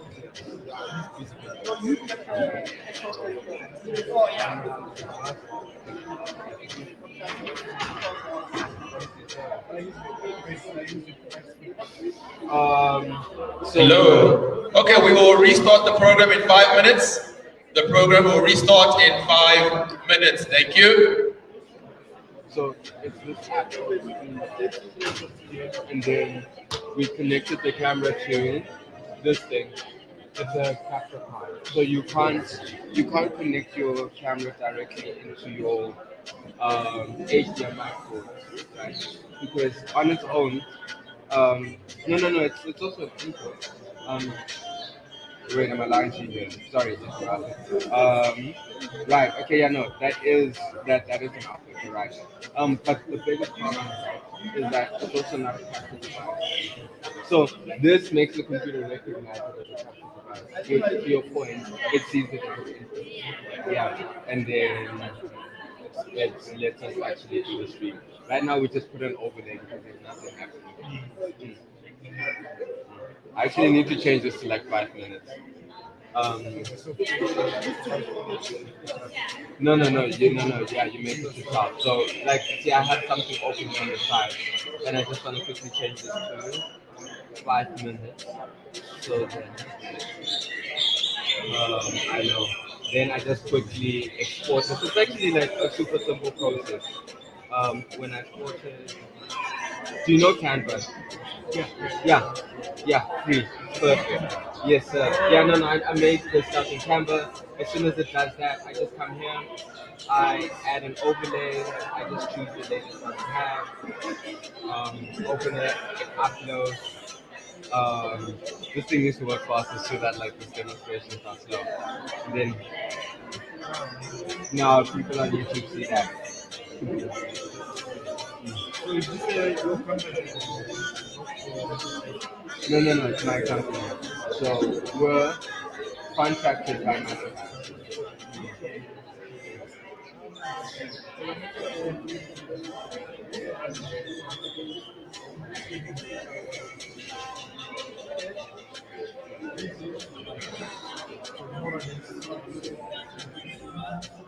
I think what we are talking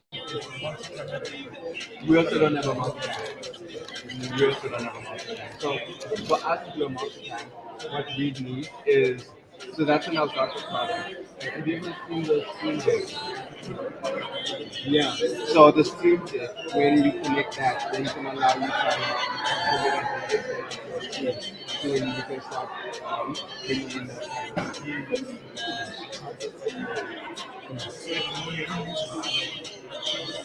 No, so our other cameras right now are capturing the content.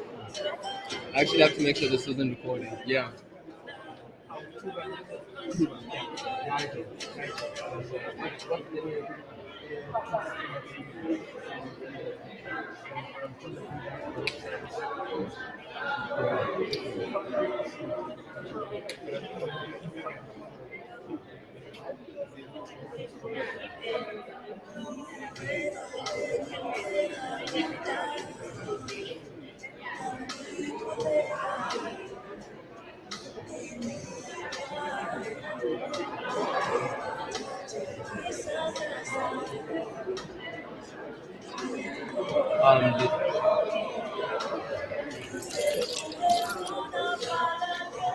Can you even leave these?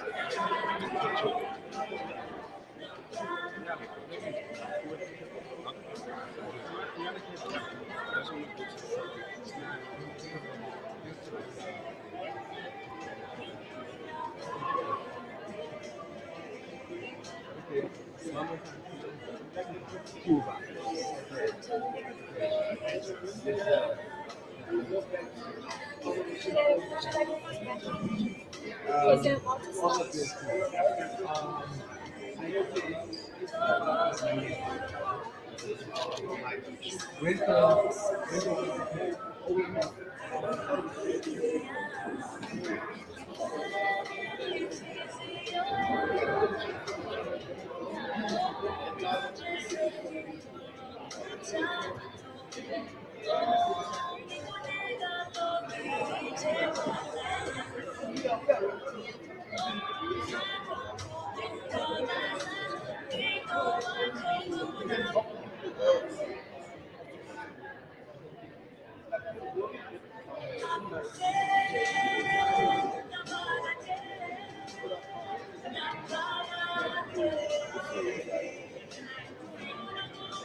Okay. We're ready to restart the program. If you guys can get back seated, I know that you've been really engaged with each other. I really appreciate it. If we can shake hands and part ways just a little bit, then we'll be able to continue with the program. Thank you. We're going to restart the program shortly. You can get back to your seats. That will be highly, highly appreciated.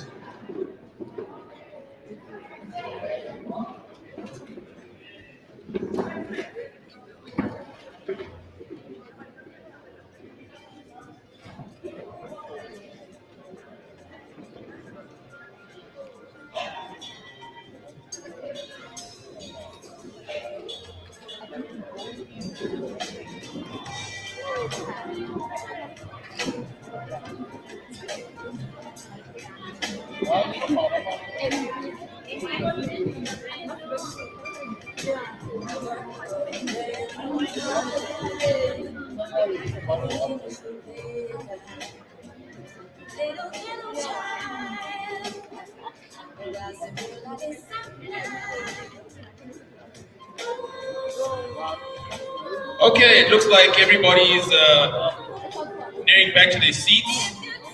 It should be great that we can restart the program.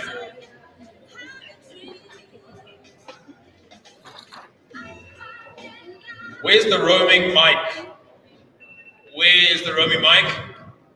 Okay, very good.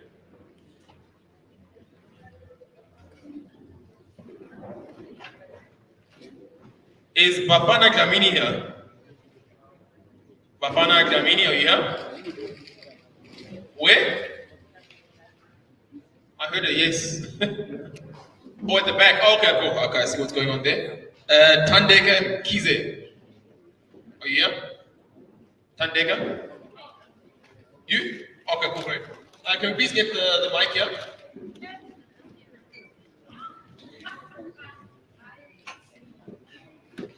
Okay, cool. Thank you, guys. This is about us all being engaged, so don't feel like you're on the spot. This is such a beautiful moment. Okay. So, Tandeke, if you can please just stand, introduce yourself, your business, and let us know of 3 other people that you met during the networking session. Please feel the pressure. Everybody, let's encourage Tandeka, please. Let's encourage her. There we go. That's right. Love it. Yeah, the pressure on the spot. Hi, Sanbonani, everyone. Tandega Mkize. I run a travel planning business. If you want to travel or you need ideas or anything, from the planning to the bookings or anything, that's what I do.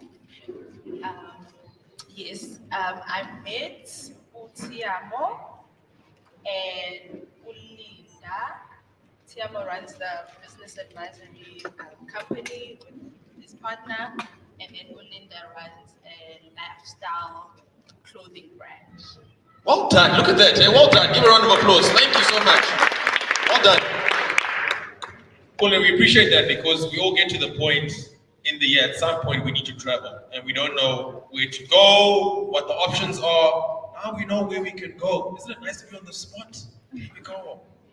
Okay, cool. Now we're going to go into the next session. This will be the Fireside chat discussion, where to go into more detail in the nitty-gritty around how to get your business funding ready. Quite a couple of you approached me earlier to find out if Kabelo will still be here to be able to ask questions. So you can prepare your notes so that during the session you'll also be able to engage on that level. I really want you guys to know, even for ourselves, we never really get to engage with such people from the bank. So like we're very, very appreciative that they made time to be here and that we can really get the information directly, which is going to be very, very good. So at this stage, I'd like to ask Kabelo and Haiti please to come towards the stage. And if you guys can then just be upstanding, just give them a warm round of applause, please. A warm round of applause. There we go. Lovely, lovely, lovely.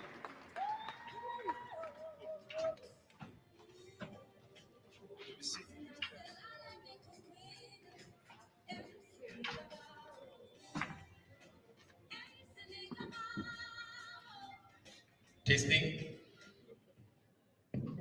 1 million, 2 million, 3 million. It's working. 4 million. I love that. Kabelo, is that a promise? Oh, no.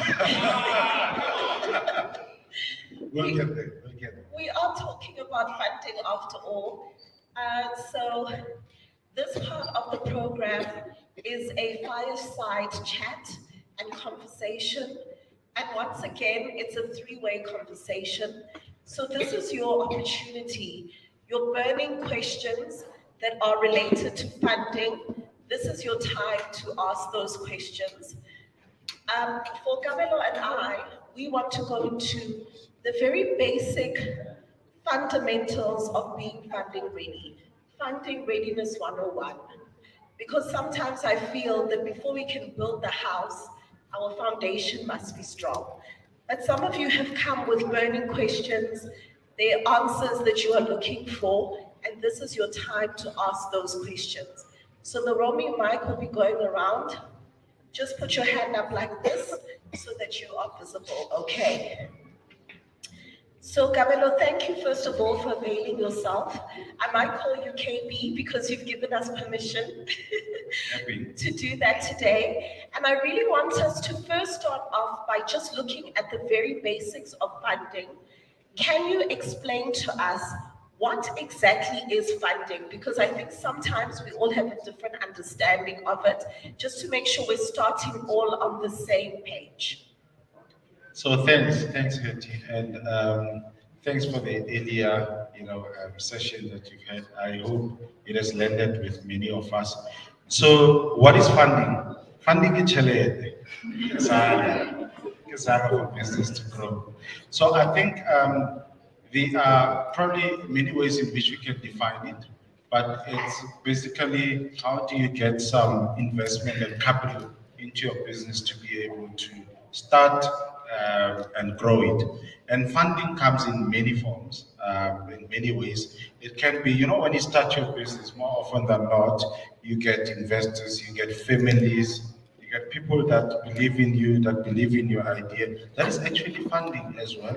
And by the time you come to the bank as well, when you want to get your business to scale and you grow, you've got different forms of funding like a business loan, overdraft, we've got single invoice discount, which we'll get into as we move on. But I think it's about the input of capital into your business as a form of investment to help you actually to grow and scale your business. Absolutely. And it's such an interesting perspective that you bring, because one of the conversations we had is around the fact that the first funder of your business is your customer. They are the first people that are saying, wow, I love your product. I love your service. I love what you're offering. Let me give you money because I see value in that. And maybe we should chat a little bit about that importance of testing our business in the marketplace before we even go and look for investors, because our first funders are our customers. No, I think it's important, Hetty, because, if you come to think of it, why do you start a business? It's because you've got a product that can be consumed by someone.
Absence of that. Sometimes when you start, you are a solopreneur. Yeah. You are an individual who actually is a single member in your business. You can run it as a sole entrepreneur entity. Yes. But also, you can be able to, as you grow, if you want to grow and get access to more capital and get access to more market, register a business with CIPC. And I think that's where we start. And it's one of the things that we actually pick up with many businesses. If your foundation is strong, like you said, your business is registered, your SARS matters and tax orders are in order, you register either for VAT or for tax.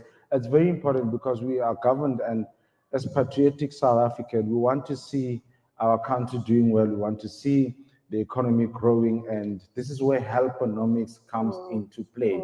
So it's very important that you should get your business registered. Okay, fantastic. Roaming Mike, we do have a hand over there. Whilst it is going through there, can you just assist us in understanding, so when you say you register with CIPC, what is kind of the process of that? Is that something that can be done online perhaps? Yeah, absolutely. The online platform is actually quite the best, but at FNB we are also able to help you with that. And the process is quite quick, guys. It doesn't take long, and the requirements, the documentation and stuff, it's not a lot. It's quite a it's not a tedious process, but it's a worthy process, and it's for you to make sure that you operate within the legislation of this country. Okay, fantastic. So if you know that you are a business owner here today that is not formally registered with CIPC, this is a wonderful opportunity to speak to one of the bankers then at the back Yeah. who can be able to point you in the right direction. All right, great stuff. We've got our first question. Please do introduce yourself and then go ahead and ask your question. Morning, everyone. My name is Monetise and I'm from So my question is, or I don't know if it's a question or more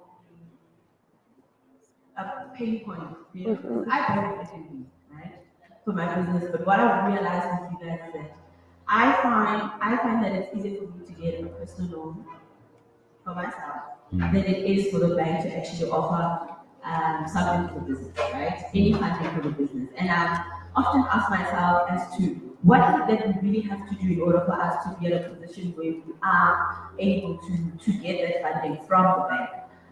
It's even like little stuff like your e-bucks. Like as a business, like it takes so much just to earn like e-bucks on the system. So I think that's just what it is. And I look at like other banks, like the Mercantile Bank, you know, which operates similar to what Yoko does, where they'll see what your transactions are in a month, and they're more willing to give you like a loan that you'll pay off every single day. So I think my question is more of like what really is necessary, what needs to be done, because I feel like as a small business, you may have like a few years that you've been operating, but it really takes a lot to actually find yourself in a position where someone is actually willing, or the bank is willing to give you just a little bit of finance for you to be able to get through. So I think that's just more my question.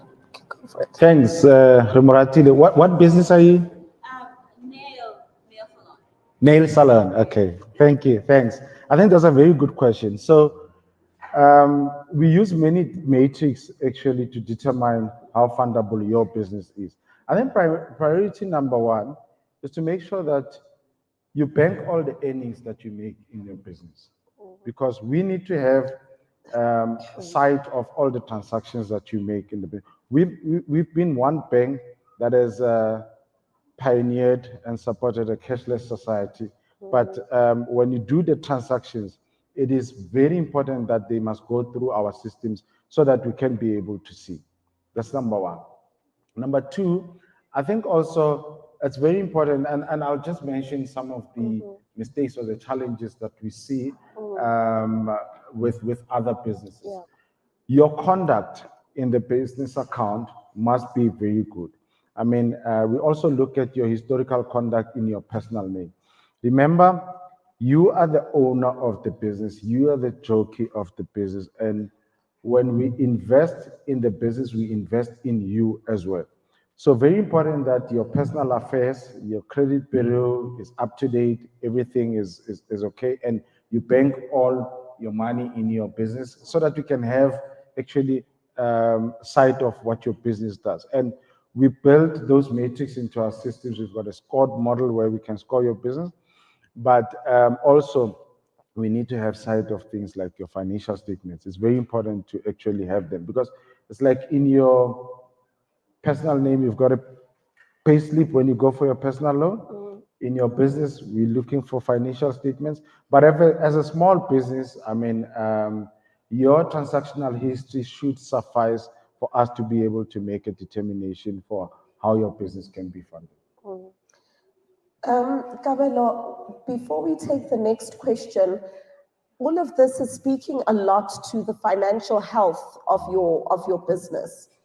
And I know that getting your credit score can help you to determine what your financial health status is. Can you maybe talk to us a little bit about what is a credit score? How can we access it, the frequency we can access it, and how that can help us in our journey towards becoming funding ready? So I'll try and define the credit score. So This is more like a central repository system that has got information about your historical financial behavior. You know, that clothing store account Yeah. that you had 5 years ago, the payment behavior that you had on that account is recorded in that score. So remember, when you come and ask for finance, you want to enter into an agreement with us. So we look at how have you historically honored the debts that you've entered into. And that actually tells us, and it gives us an indication of how will you be able to actually honor the credit arrangement that we can enter into with the bank. So your credit score is very important because it tells us your cell phone account, your clothing store account, any other credit, your vehicle account in your personal name. You can go back and check historically how you have performed. And it's very important to check that on a regular basis because that's your financial health check as an individual. So I must say, unfortunately, in South Africa, we don't have a bureau system for businesses where we can have a score for a business. So as an individual, we go and check how have you managed your business, your personal affairs in your personal name. Yeah. And that actually gives us a lead or rather an indication of how then are you able to manage your business financial affairs. Absolutely. And I think this is something that as entrepreneurs, it can help us to also empower ourselves by understanding what your own credit score is. It helps you to know how far away am I from actually being funding ready. And if my credit score, for whatever reason, is in the red, what can I do over the next 6 to 12 months to actually improve my credit score? And sometimes we are afraid to look at those numbers. We're afraid to get that information, but it actually empowers us to then fix what needs to be fixed in order to get funding ready. So that is something that you have access to, that you can actually seek every 6 months. And then you know that in every 6-month intervals, you can actually be improving the financial health of your business and the way you just conduct your finances as well. So I think you're mentioning something very important. So when things can be very rough and tough in life, so is in business. And when you're facing those tough moments and you feel that you are unable to actually meet certain debt obligation, it's very important that you actually approach the funder that you've got an agreement with and make arrangements and honor those arrangements. Because if you don't take that call or if you run away from actually honoring your credit agreements, those things have got a way of catching up with you in future. It's like, with you, if you lend someone money, you really want to make sure that that person pays you. If they don't pay you, you're never going to lend them money again. So in this instance of a credit score, there's many other funders that goes in and check how you've behaved financially for them to lend you more money. Fantastic. We can take a question from the floor. A very good morning to everybody that's in the room. My name is Gashman, and we have a registered company called Premier Season. We're fairly new, out of agriculture.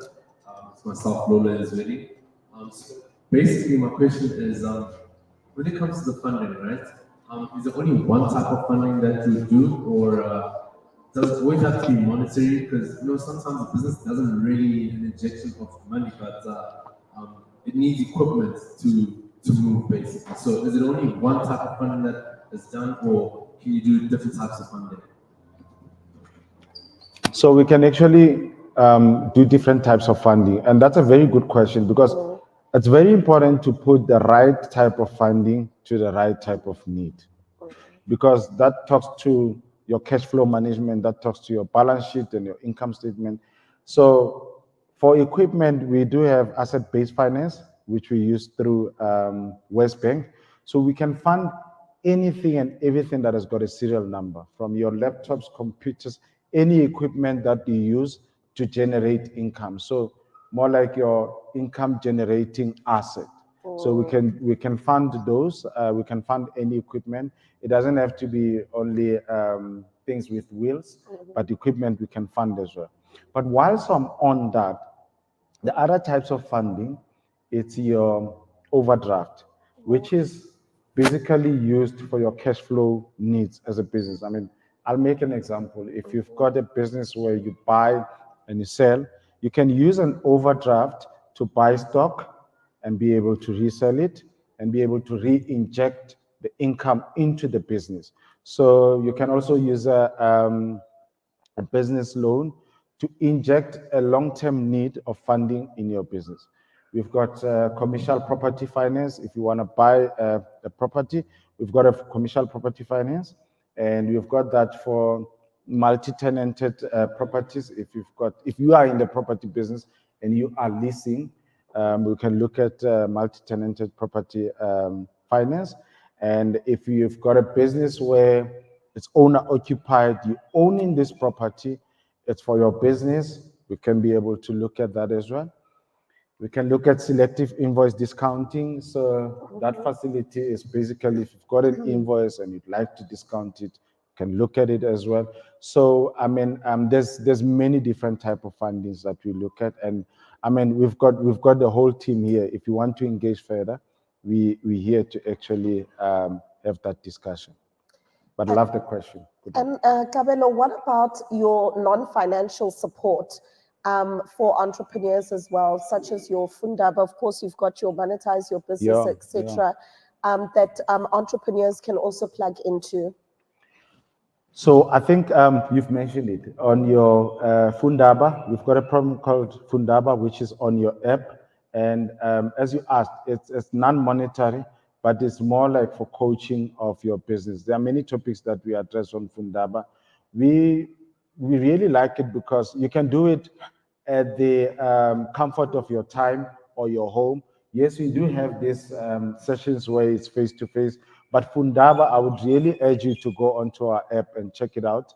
It's got a lot of topics that it covers for business and how to help your business scale and how to get, sort of access to market, how to manage cash flow, which is very important because sometimes, as business owners, we've got clients, we onboard them, we give them terms, we say, you can pay me in 30 days, in 60 days, but without really understanding how does that impact your cash flow. So some of those discussions are there, and also how to get sort of your suppliers to be creditors in your business. They actually fund your business. Why is it important to go to your supplier and negotiate terms and say, I'll pay you in 60 days, whilst you give your client 30 days to pay? You can use that as a form of managing your cash flow. So there's very interesting topics that you can pick up on your Fundaba. Wow, that's fantastic. And I think one of the things I would also encourage all of you is to really keep plugged in to monetize your business. As we mentioned earlier on, the live streaming of the workshops, making sure that you are plugged into your emails, the WhatsApp groups, etc., and also on your social media platforms, because there's lots of tools and resources that we'll be sharing with you over time that you can also be able to tap into. All right, we can take our next question. Good morning, everyone. My name is Linda.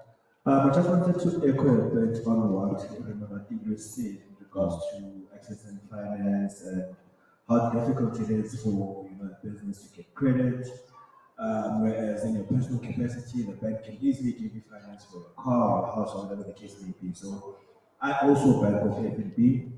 My friend and I have basically started many businesses, which some have really succeeded.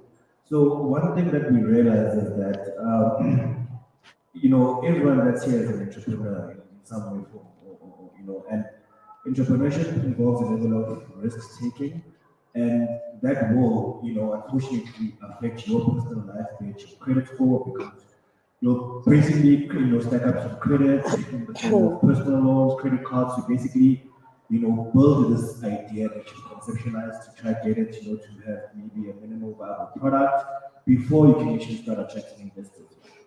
However, you've now found yourself in a situation where the business itself is actually doing well, there's so many transactions, you're making sales, but your personal credit is impacted. And when you walk into an FFB branch, you can never get credit because FNB as a bank refuses to look at your business as an individual entity, which, to me is a bit mind-boggling. So I'm not sure if maybe Kabelo can just address how the bank plans on, in future sort of being able to separate the two, because the fact that the business has a registration number implies that it's a lack of its own.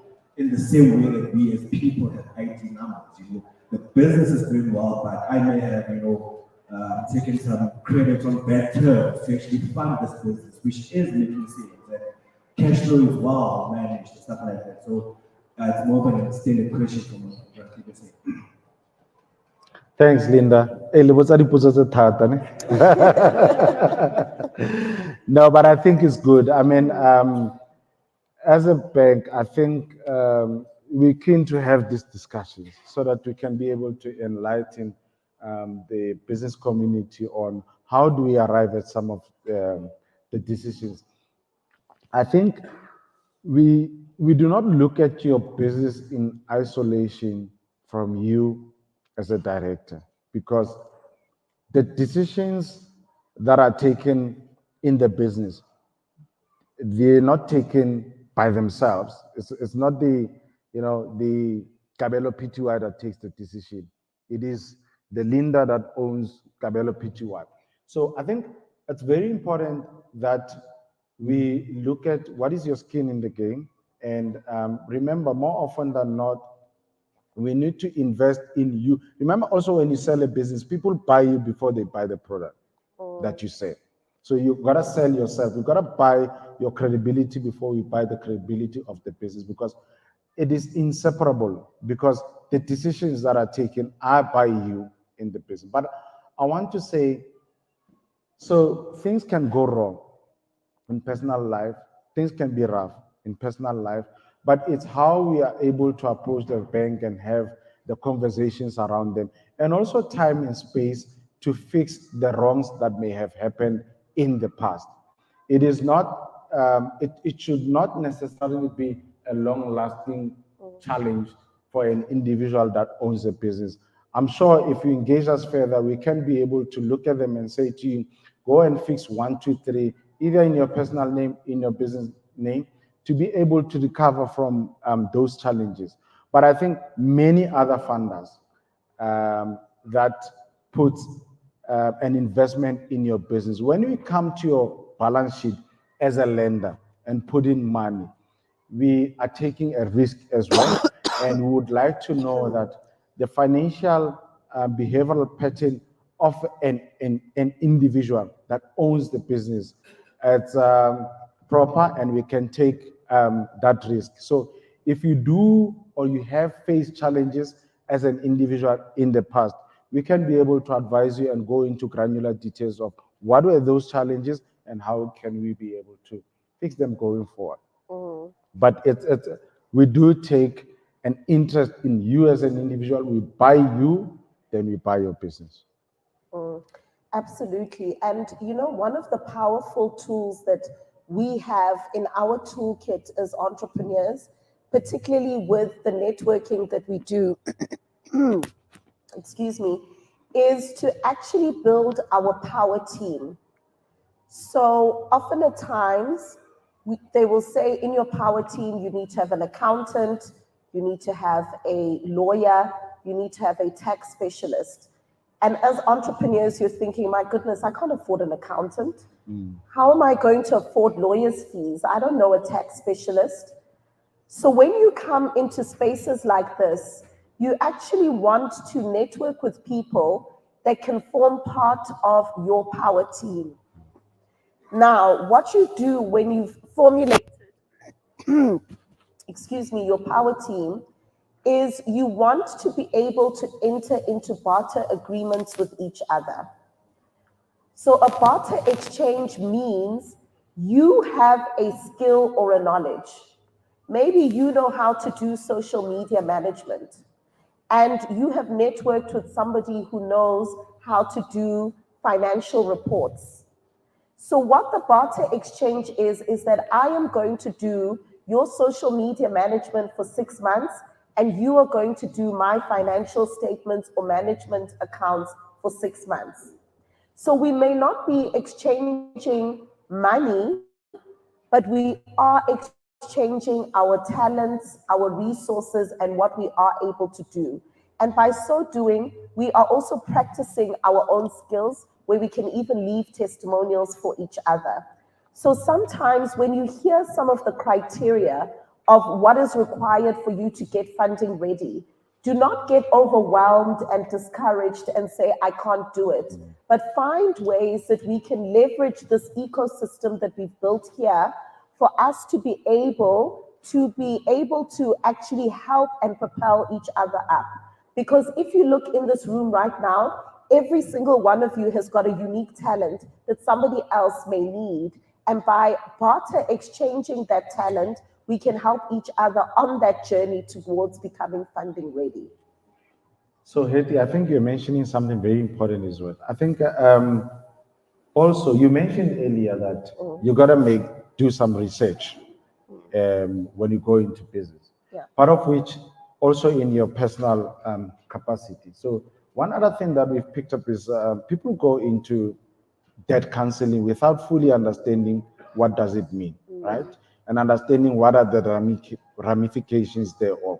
So I'd really want to urge that when you're about to take any form of financial decision or try and get out of a challenging financial situation, do not do it under duress. Do spend time in understanding what it is, what are the ramifications in the future, and how can it help you also in the future. Absolutely. We can ask the next question with the roaming mic. I'd like to ask if SNB provides a trade finance facility for small businesses, and what does that process look like? Sorry, the trade facility. Trade finance. So if I'm looking to buy a product in China or elsewhere, but I'm not looking to get funding directly from you guys, but I need to pay the supplier in order to facilitate the trade so that I get the goods. Oh, yes. No, definitely we do play in that space as well. We can be able to do that. So normally we would generate things like your letters of credit against your supplier, which is probably in China. Then we can do that, whether it's a back-to-back, but of course there will be some terms into it, which you will come and bring to us, and we can be able to put a facility like that. And I think also an escrow account where you're dealing probably with a supplier and you really want us to manage the whole deal flow cycle, we can work on that as well. And we can also do your FBCs, foreign exchange contracts as well, to be able to hedge the currency when you do those facilities. So we do have, we go into a discussion and we provide you with a turnkey facility for your entire transaction. From anywhere in the world where you want to do the transaction, we are able to sit with you and give that advisory counsel. Fantastic. I think we can take our next question. Thank you so much. My name is Sisanda Nvana. I'm from a business called Asacon. Our primary focus is on cooperatives around training and enterprise development support. And the reason why we're focused on cooperative fundraising is just because you just now made the point of the collectivization of effort. August earlier when you spoke about the benefit of networking. So I just thought, us being in the room, and obviously the conversations that I've had in the networking session, there are obviously these kinds of support services available in this room. I've spoken to people that are in the tax practice and space, business planning and so on, and obviously area we spoke from the chamber as well. But maybe then another benefit that this platform can provide is just how then do we collectivize this and build a community. I don't know how Monetise your business and thinks about these workshops, and obviously a resource themselves around management of the data or database of these resources where we can benefit all of us from the time that we may not have as individuals and the expertise that we may not have as individuals, taking into consideration the provisions of the legislation around personal information. So maybe a platform like a WhatsApp or other platforms that you may available where we can interact on a regular basis, where we can exchange valuable information and resources. So the question is just that communicating. Thank you. I appreciate it. I think it's a valuable comment, and it's something that we can look at and see how post this we can have some beneficial, rewarding, enduring relationship going forward. And invite you again. Yes, my brother, definitely. Getting feedback from you is incredibly valuable. For Monetize Your Business in partnership with FNB, we truly believe that feedback is a gift. So any type of feedback that we receive from you, we really do take it quite seriously. And so please do not be afraid to give us the various kinds of feedback in terms of the support that is needed. We do have WhatsApp groups for every workshop that we have. So if you're not yet in it, please do speak to any of the team members to be able to assist you with that and ensuring that you're plugged into the ecosystem. The more we do these workshops, the more we gather insights. It also allows us to be able to understand how better to support your businesses within this township economy. FNB is hugely driven and prioritizing us as township entrepreneurs in terms of pouring into us, but also ensuring that there are enough platforms for knowledge exchange and sharing. So we really want to make sure that even the good that comes out of these workshops, share them with us as well, so that we know the areas of impact and how we can come back again as a follow-up session and then really make the circle grow bigger every single time. So I think also just to add, we were in Tsakani 2 weeks ago. Yes. And then the next one we go into Social Movie. Yes, and Atteridgeville. And Atteridgeville. And then we will also be reaching out to provinces outside of Gauteng. So, I mean, if you can check on the booklets that you've got at the back, there's an accolade that says Best SME Bank for 3 years in the row. I love Hence, that. we are investing in these sessions. That's great. Thank you. I love that. And that's something to really be proud of because, as entrepreneurs, we often think to ourselves, which are the companies, organizations, and corporates that are pouring into us? And it feels good to know that FNB is pouring into us, and these are the ways that we are reaping those rewards. Absolutely. Do I have some bragging rights? More? Of course. Okay, thank you. So, on or about last week, FNB also won the most valuable bank. So, guys, for you to be here, we really appreciate you. We appreciate your time. I think you are associated with a good brand that is invested and deeply invested in the success of community businesses as well, and the entire SME spectrum. Yeah, absolutely. Thank you so much, Gabelo. We can take the next question. How are you, Mr. Kepe? My name is Richard. Sure, Richie. Sure.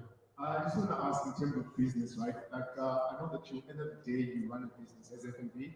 You're not funding just to fund, but you expect to get some returns back. But for people without any assets or any collateral, how do we get funding? And I'm also sure I think that would be the reason why also federal entrepreneurs are asking, like, how can I get funding for someone who doesn't have any collateral or any assets, but I have a good business plan and good skills to back it up? Sure. I think there's a conception that you require to have collateral to have funding. I think we are not a collateral funder, right? There are three things that we look at when we have to fund you, right?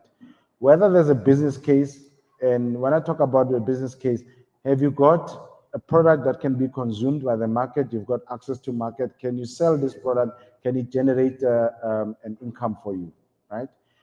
Have you got financial statements that can tell us the financial story of your business?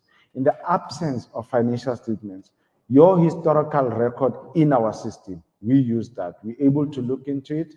We've developed a scored model where we can do unsecured lending. And we've done that and we continue to do it. You are able to get funding without collateral. And it's basically around doing some of the things that we've actually discussed, making sure that you bank your money and making sure that your account, the conduct is good and there are no unpaid debit orders. It's very important because we look at that, because when you enter into an agreement with a lender and you sign for a debit order, for us it's a contract, right? And the minute you are unable to meet that and you get a debit order bouncing, it's a breach of that contract, right? And I think, like I said earlier, things can go wrong in business. But I'll just mention, I was listening to Les Brown where he says, when things go wrong, don't go with them. Yeah. And when you go with them is when you allow such things to happen. When you foresee as a business owner that I'm not going to be able to meet this debit order in the next, approach your bank, hear what they can say. Approach your business manager, hear what they can say. And if there's anything to be done, we can be able to assist. So I think do not allow such things as your account getting overdrawn, debit orders bouncy, missing payments. Rather make prior arrangements so that they are recorded somewhere. Because when you come for a funding application, we're able to go back and see how you have conducted your account. Absolutely. We can also take another question from the floor. Are there any more questions? We've got some over here. I think what you're talking about, Gabelo, speaks about maintaining that healthy relationship with our bank and actually seeing it just like we do with any other relationship. There needs to be communication, there needs to be deposits into the relationship, and if something is going wrong, we need to be able to wave that red flag and say, hey, I'm in trouble, what arrangement can we actually make? That relationship with our bank is so important, and I think sometimes we are fearful to be able to do that. What is the first step in developing a healthy relationship with our bank? I think that also talks to how do you build a relationship with money. Yeah. You must always think of, when you approach your banker is with the intention of maintaining a healthy relationship with your money. Because come to think of it, we fund your historical behavior and your historical relationship with money. And this thing develops over time and it grows. So I think the first step, you do not need to go to the bank only when you have a need. It must be something that you do as part of planning. Remember, we are partners in your business. Allow us to be partners that can also be deeply invested in seeing your business succeeding. So the first step, before you have a requirement for funding, develop that relationship. Ask, what do I need to do? When can I come for funding? At what stage would I need funding? But not only funding as well. Some products that are good for your business. Whether you need a speedy device, what are the rates? At what point do you come for a speedy device? Things like your insurance. So we've got 4 pillars. Your transactional, which is your account. It may be your gold business account, which is for clients that are making a turnover of 0 to 5 million. We've got a bundle account at a service fee of 99 Rand per month. And then once you're done with that, then you graduate to an account called a platinum account with 5 million and above, which has got all its benefits as well. So from a transactional point of view, your banker will be able to advise you which account is good for you. From an insurance point of view, we do have business comprehensive insurance.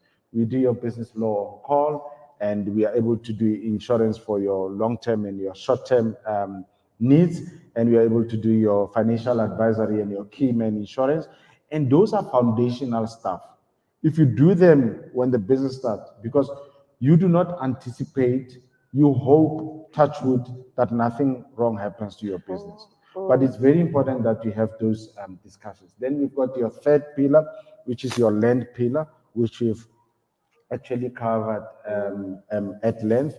So it's transact, invest, insure, and lend. So on investment as well, once you start making that money, which is the right investment product? Because is it good to leave your money in your check account? Are you gonna get return on it? Or is it better to put it in a 7-day investment account, 32-day investment account, a share investment account? So those things are the conversations that you can have, prior, not only when the need arises, because when that need arises, at least you are ahead of the game. Absolutely, that's really great. I think we can take our final question from the floor.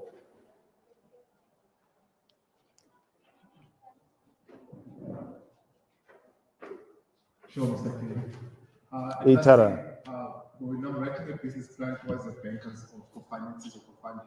What exactly do you guys look into? Like, what should, as an entrepreneur, what would interest you more for my business plan to be really happy? So, Brarich, I think most importantly, like I've mentioned earlier, do you have a product that can scale? Do you have a product that you can sell? Is there a market for your product? Can you be able to develop this product and churn it and make money out of it? I think that is what is important. And then secondly, I'll talk about high level, some of the stuff that are important. Secondly, like what we've mentioned earlier, your financial behavior, historical, your Peru system in your personal name. And we also look at the financial statements if you do have them. So I think in the past, business plans were like, you must come up with a file, the big file that you drop at the bank manager's office and they look at it with a red pen. I think we have evolved over time. And if you look at what we've developed, I mean, FNB, we've got a scored lending model. We can score you based on your transactional behavior in your account with or without a business plan. So I think it's important that you do some of the things, if not all of them, that we've discussed earlier, and that can be able to, build that good repository for you with the bank. Fantastic. Gabelo, this really brings us to the end of this fireside chat. Thank you so much for the robust questions that we have received and for your openness and willingness to share your expertise and knowledge with us. Before we completely wrap it up, what would your final words be to these township entrepreneurs here within Alex, who are the future of South Africa? They are on the ground, they are building, they are innovating, and they are really building the future that we are all working towards. What are your final words for us? So I think for me, guys, start building that enduring, rewarding relationship with your bank. Think of Springboks, like I said earlier. They've got FNB's logo at their back. We've got your back as well. That is why we are here. I always say to our bankers that when an entrepreneur approaches you, whether it's for funding, for anything else, you must just remember that they've jumped so many hurdles to get here. And we really appreciate the resilience that you've got, because running a business is not easy. I can also try, but I think, guys, I've got so much respect for what you do.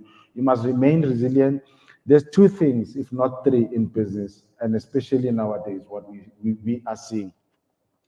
It's either you are disrupting something or you are being disrupted, or you go in the morning, you look at yourself in the mirror and you say, how can I self-disrupt myself? Because if you don't do that, you're going to be disrupted by someone else. So in Tsakani, we met one of the ladies who does pet food. Yes. I was so fascinated about that. In Kwata Duza, yes. This is Kwatema, Tsakani, and Duduza. Duduza. She is the only supplier of pet food. I'm like, she's really disrupting the market. She has arrived. Yeah. And she's doing so well and was even able to list on Mr. D. Yes. So you can go on Mr. D and order. And I'm saying things that are happening and things that entrepreneurs are doing. And I really shout out to the winner as well, who does The guy fresh does juices, the fresh Simon juice, Molloy, squeeze juices. Yes. The ones you find at Woolies, your Yeah. green machine, your Yeah. vitamin C. So I'm like, entrepreneurs are there and they are disruptive. And you must just remain resilient. And we really appreciate the hard work that you're doing to contribute positively to this economy. And I hope you do get it that we've got your back. And good luck in your businesses. Great stuff. Thank you so much. And this brings us to the end of our fireside chat. Thank you.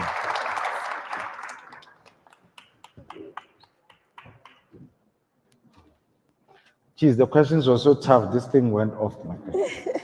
Thank you, guys. No. Cool. For those who will be pitching, if you may kindly enter the seats that have been made for you there, you know who you are.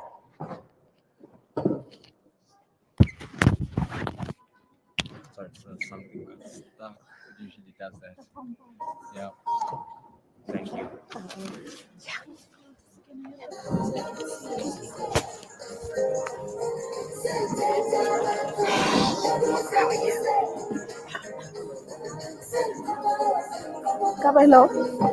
Kabelo, do you have a pen? Do you have a pen? Sorry. Who's Likale? You are first. Okay, I'll mic you up. And then who's second there? Lufuno. Sorry, who's Lufuno? Sorry?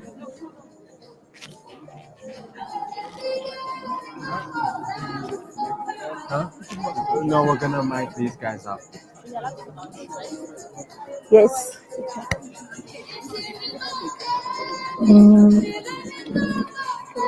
Oh, thank you. Sorry. Can I? Okay, I'll bring it through. This is Mandani. Yeah. I just want to find out who I know if maybe I was picked up to pitch because I did apply, but I'm not too sure. Those who were picked were emailed and WhatsApped. So those who were picked were emailed and WhatsApp, so they've already been contacted and confirmed. Because I did apply, but I applied this morning. So if I applied this morning, On Hetty still. unfortunately not. But I'll chat to me later. Maybe you can apply for a future workshop.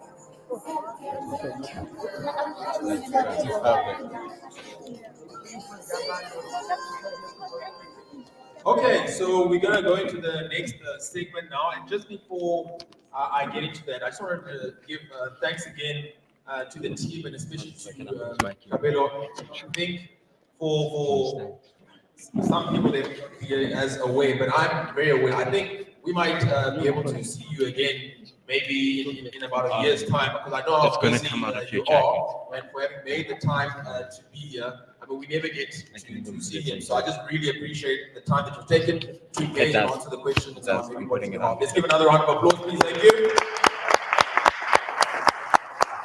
Cool. You know, one of the things that you said as well, you know, it's just in terms of, you know, running a business is not easy, and that's something that we all understand.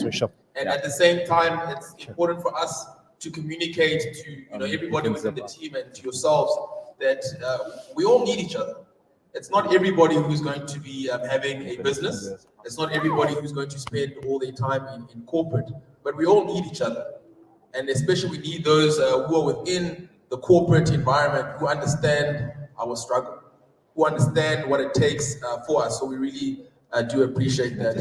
So we're going to go into the next segment. This is the segment that we're quite excited about. This is the pitching segment. Okay. So some of you have asked before, and I saw some people come through. We received a lot of applications for this. This segment received over 60 applications for people who wanted to pitch, and we went through quite a process to go through to select the finalists here.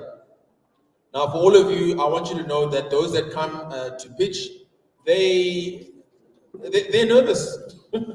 They're nervous and they're going to need your energy. They've been given very strict instructions, which is that they have 2 minutes. They have 2 minutes only to pitch their business. And they have very specific questions they need to answer.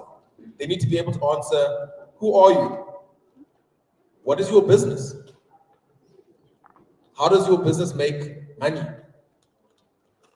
What problem are you solving for? And they have to do this all within 2 minutes.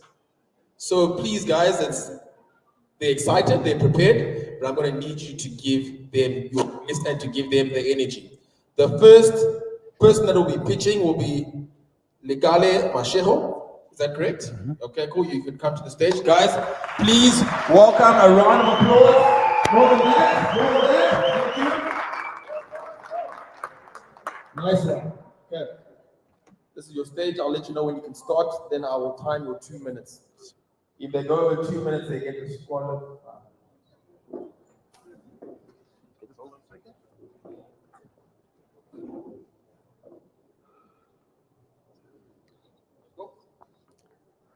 Waste is wealth. Good morning. My name is Lekale Mashego. I'm the CEO of BI Holdings. We operate the recycling facility in Machalis in partnership with the Machalis City Municipality and the CSIR. We process 190 tons of waste material per week. It's a mechanized facility employing locals only. Your unwanted dirt is our gold. Waste is a problem, we are the solution.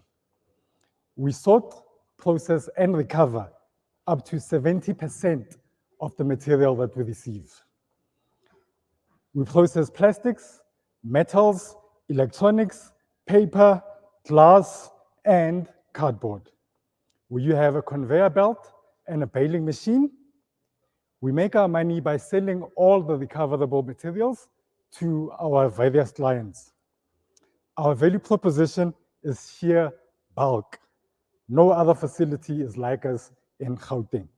If we win today, we'll be purchasing a trailer for our bakkie and a small glass crusher so that we can process our glass even better. Why do municipalities partner with us? The municipality benefits via cost saving from less landfilling, sustainability via environmental goals, and compliance with the laws. The CSIR provides us with scientific support. In future, we'll be processing our materials even further. We'll be producing plastic pellets for manufacturers. We'll also be producing egg trays and toilet paper using the waste paper. Waste is wealth. Thank you very much. Thank you. What have I done with 2 minutes? That's very impressive. Okay, cool. So what I want you guys to know is that I'm not going to be the one deciding on the winner. Please, I can't handle that type of pressure. There are judges here, and they're following a set of rules and criteria that they're assessing the different contestants. And after this, they'll also be given a time. The person who will be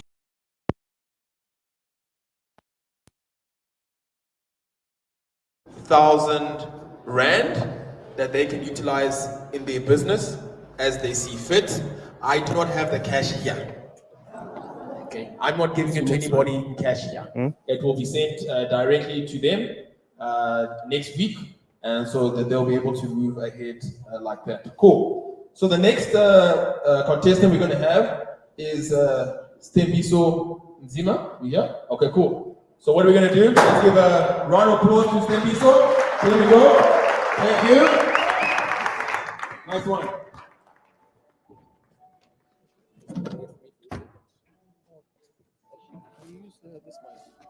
Which one? Okay.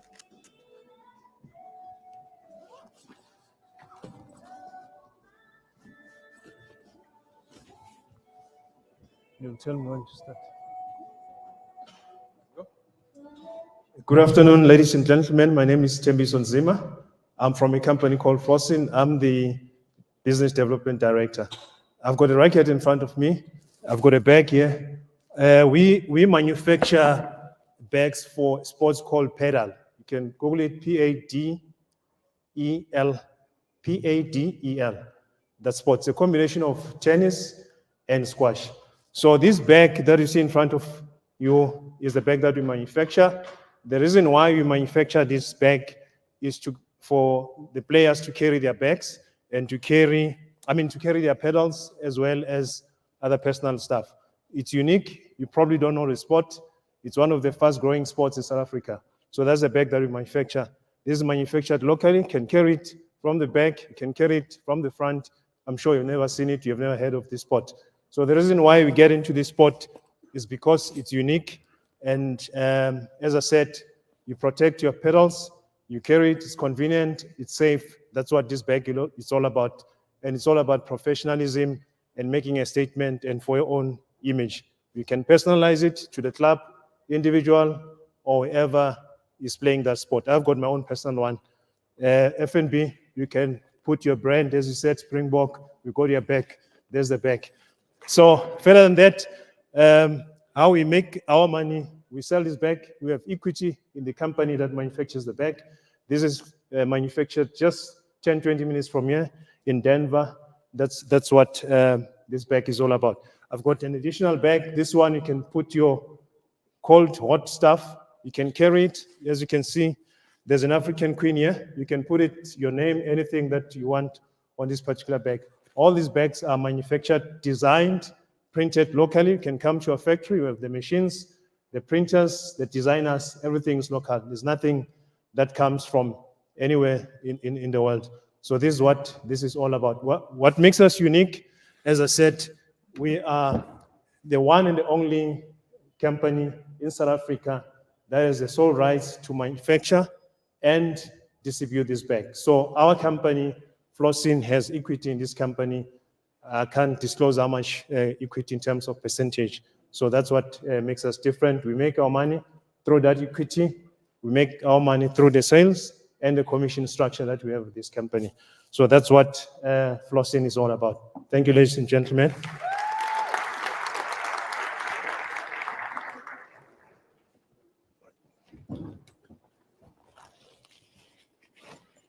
Thank you, one of the interesting things is I've got friends of mine who are very, very engaged in paddle, and they had to come and book a court actually in Pretoria because all the paddle courts were full, and I've never heard of the sport, and I see that it's growing and growing and growing. So all power to everybody who participates in paddle. Maybe we'll... Okay, cool. So then the next participant that we are going to have will be Mbali. So we're going to have Mbali Mabaso come through. Everybody, let's give her a warm round of applause. Thank you. Thank you. Good morning, everyone. My name is Mbali Mabaso, and I'm honored to have the opportunity to speak to you today.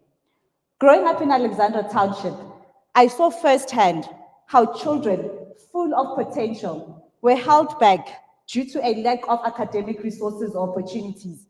These challenges inspired me to create the Uzukanya Mbokodo Foundation. So who are we? We are more than just a non-profit. We are a beacon of hope for Alexandra Township. And through our Possibilities program, we offer quality education and tutoring services to children, giving them a safe space to succeed and to dream big.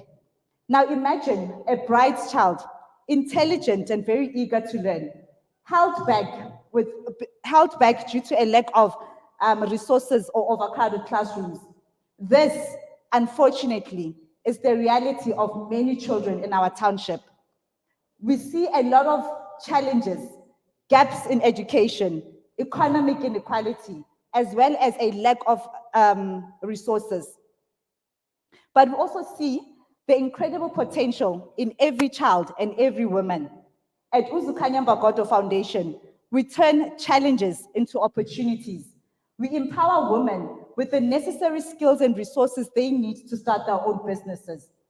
We specialize in providing personalized tutoring services to children, giving them the opportunity to excel and to reach their full academic potential. And with your support, we can create a dedicated center, one where we can equip every child and every woman with the necessary tools and resources that they need to excel and reach their full potential. Now imagine a community where every dream is a possibility. Today we have the chance to uplift Alexandra Township together. So I invite you today to join us in making this a place where every child and every woman can thrive. Connect with us on Facebook or Instagram. We are Uzukanya Mbokodo NPC. Together, we can build a brighter future, the reincarnation of Black magic.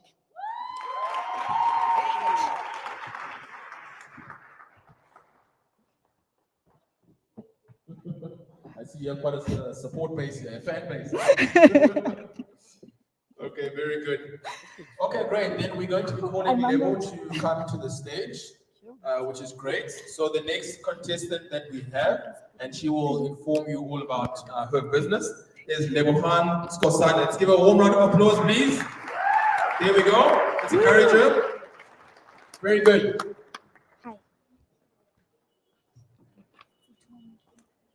Good morning. My name is Lebohan Skosana. I am from a company called Doka Essentials.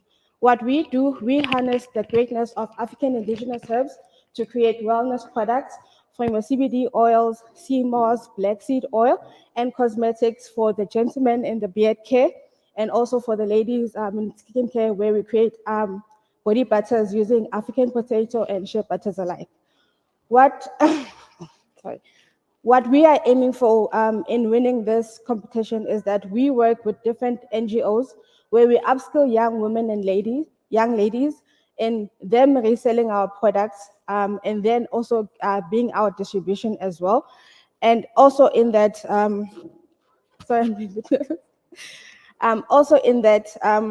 what we do, we help to empower them and also uplift them in different communities. And in that, we have traveled from different provinces, Limpopo, Free State, Gauteng, and some in KZN, where we go there and upscale them, and then they become also distributors where we work hand in hand. You can find us on social media as Doka Essentials on Instagram, Facebook, TikTok, and our products are inspired by my start in finding a solution to assist me with my postpartum depression, where I created my first batch of CBD oils to assist with that. Thank you. Thank you. Thank you.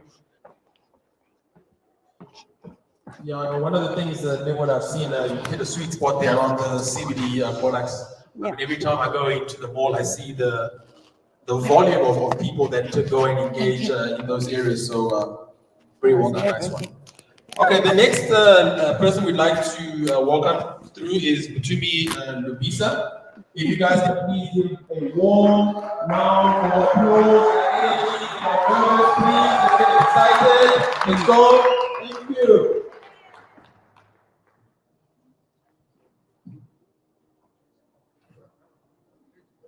Good morning, everyone. My name is Butomi Lubisi. I am the founder of Ulysses Kari, the author of the best-selling ebook, The Science Behind Baking. My judges, have any of you ever bought a personalized cake? It can be a birthday cake, wedding cake, any celebration cake.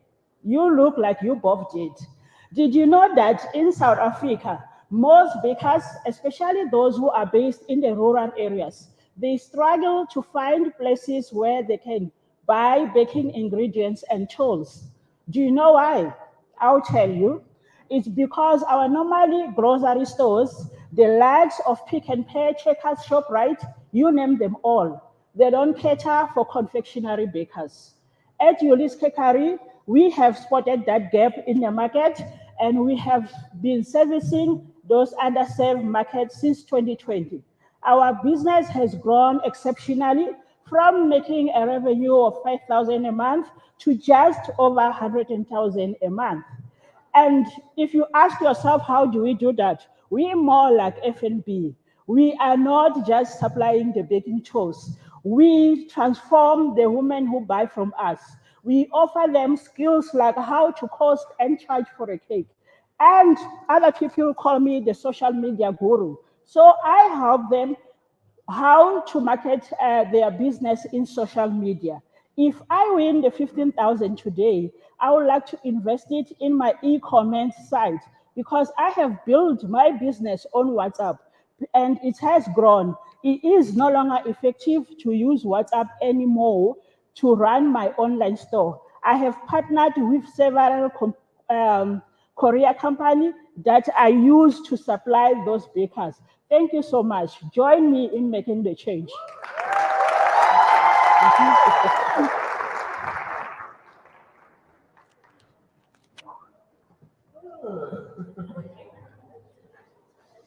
Oh, the joys. The joys. Just give me a second.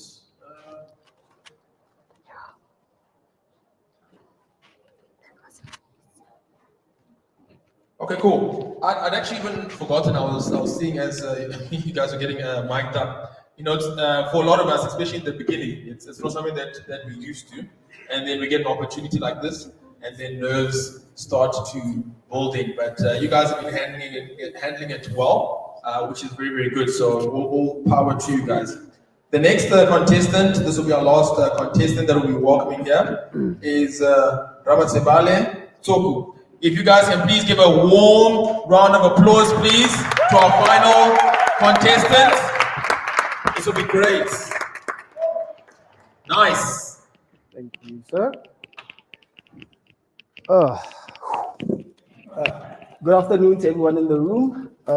My name is Ramatsebale Tsoku. I am a director at Dubai Tsoku Business Advisory and a qualified chartered accountant. At Dubai Tsoku, we are passionate about playing our part in contributing to the growth and development of SMEs.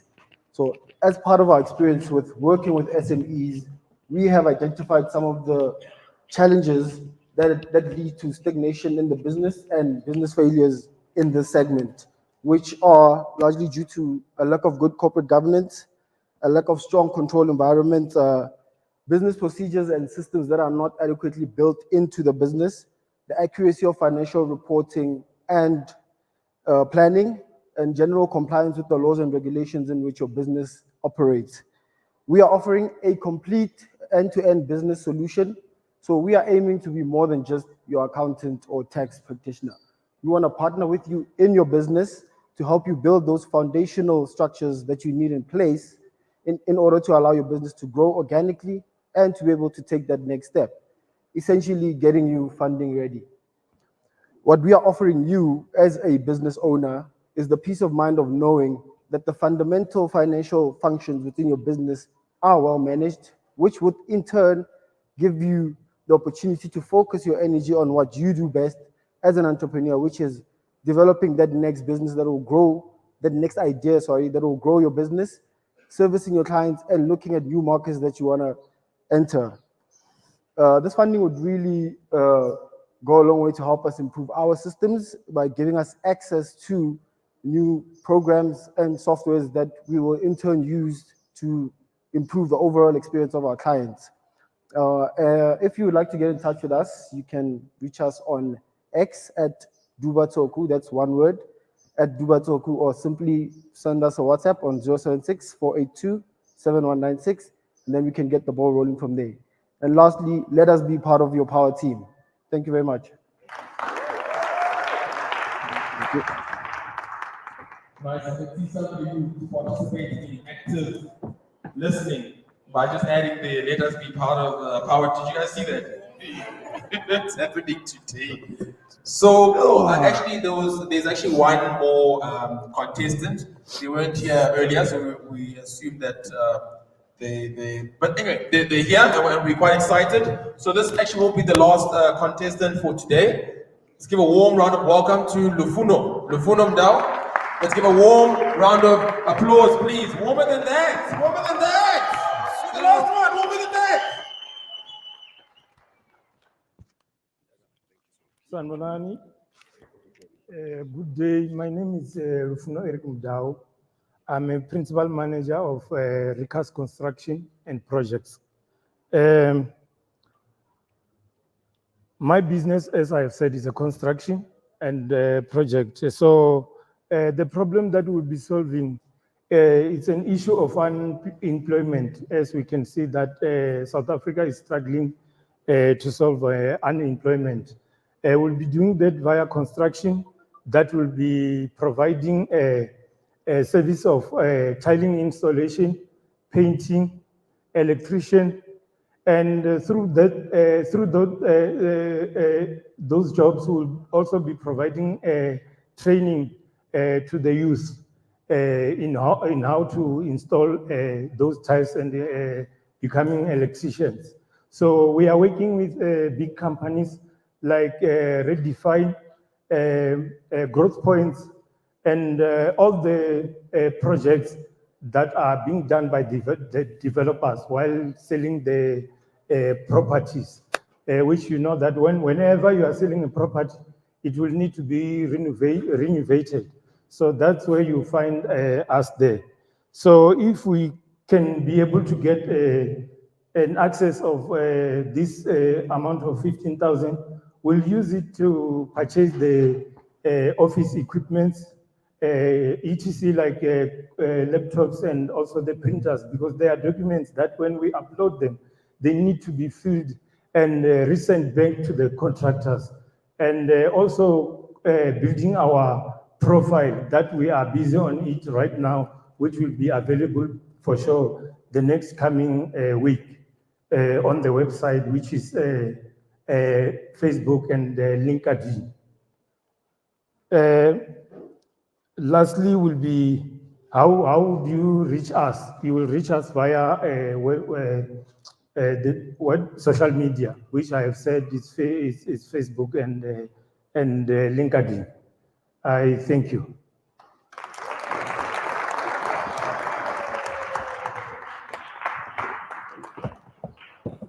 Thank you so much. You know, I want to let you guys in on something. We've spent quite a bit of time on the work to different summits and events, especially where there's funding available, and we watch these pitching sessions. And I can tell you something. I was at one recently, just 3 months ago, and they had a session, and the funding available was from 5 to 10 to 20 million. And what is interesting is that they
Cool, we are ready to proceed. We're going to be announcing the winners, and then from here we'll then go off and have lunch.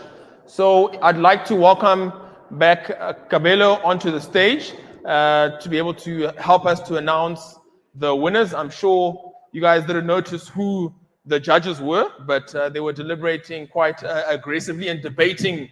Hey, they're really debating there, but they managed to figure it out. So we're going to have an opportunity now. We're going to go and announce number 3, number 2, and number 1, and then they'll just explain a little bit further. Guys, please, let's warm round of applause for Cabello, please. Thank you, thank you, thank you. So, Papa, le grand, le sharp, it's a little energized, you know. All right, thank you, thank you. Guys, thank you so much. I think for the judges, it was myself, Heather, Jose, and Hetty. And I'd like to believe the numbers are audited. Just believe so. Right? We've done the right thing. And here to announce the win. You know, if wishes were horses, we would give everyone 15K. We love actually what we've seen. And everyone that had an opportunity to actually come and present, you are the winner. For you to get this far, you are the winner. You must continue, you know, driving your business, getting it out there, and making sure that it scales. So are you ready for the winner? Number 3. I hope I don't pull a Steve Harvey, and I win. Okay, so at number 3, are you ready for this? At number 3, we've got Sitembiso Nzima, flossing pedal bags. So Papa told me the number 3 winner and the number 2 are getting a book, Monetise, your business book, written by Hetty. Am I right? That's correct, yes. Got it. Thank you. Number 3 is Tembiso. My guy, I'm gonna try this pedal thing. You inspire me. Okay. At number 2. Let's get a picture. Let's get a picture. Wanna take a picture? Where should we look over there? Okay. Huh? Okay, cool, great. We're being instructed. Very good. We are led, guys. So at number 2, a fascinating business. At number 2, drums roll, please. Lekale Mashiko, BI Holdings, waste material. Your waste is my gain. Well done, my brother.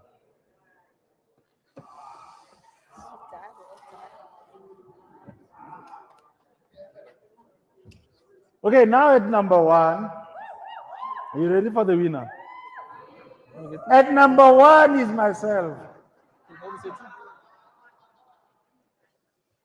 Okay, so let's get ready for this one. At number 1, winning the 15,000 Rand cash prize that is going to invest in their business to help them scale, courtesy of FNB and Monetize Your Business team. Number 1 is Use Baker Buitumi. Hey! It's you! Nice! Congratulations. Hey! Congratulations. Congratulations, Buitumi. Well done, well deserved. Eh? It's you! Well done, my dear. Congratulations. Congratulations. Well done. Do you understand all this?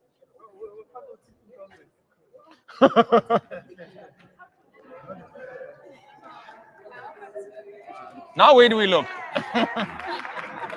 Oh, we look there. Okay. You want to do your thank you speech? Over to you. Congratulations and good luck with your business. Eh? Well deserved. Eh?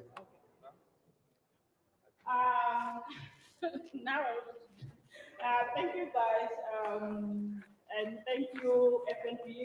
Thank you, Hetty, the entrepreneur. I've been following all your steps, and that's how I learned to monetize. She doesn't know me, but I've been knowing her work for long because I started baking scones and biscuits, but because I'm originally from the rural areas of Bushbuckridge, and I've noticed that whenever I go to home, there is no baking shop. That's when I ask myself, where are the bakers who bake here, buy their ingredients? And most of them, they will ask me in social media that, how did you do that Spider-Man in the cake? Then I will be like, you don't just do it, you just paste it. Then that's when I've seen that there's a need to develop other bakers in rural areas.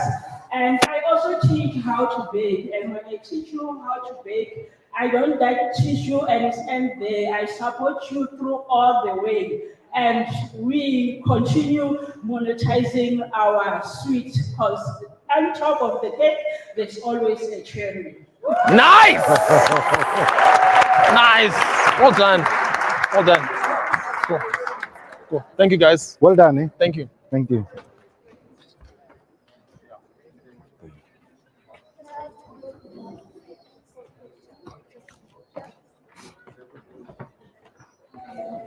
Oh, for pictures. Okay. We'll be back just taking some pictures. Yeah, I can stand. Congrats, eh? Oh, wow. Gentlemen, hello? Okay.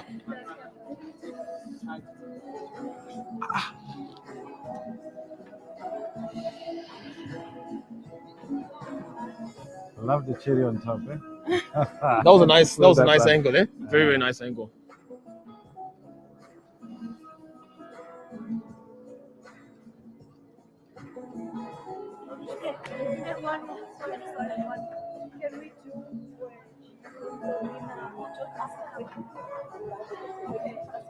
Okay. Cool. Okay. Okay, cool. And then let's just say thank you and close out. Will you come up? Yeah. But it was not a difficult choice. Okay, cool. So, yeah, guys, now we were able to see the pitch winner, and you guys all got an idea. And guys, please don't be, what's the word? Don't be discouraged. Those of you who did not get the opportunity to pitch, even Level, where are you? Where? Oh, there. Last time she was at the Tsakani event, taking all the notes and everything, and then she managed to come here to be able to pitch her business. So don't be discouraged. You guys have all learned, and you can see how you can be able to do that for your own businesses as well.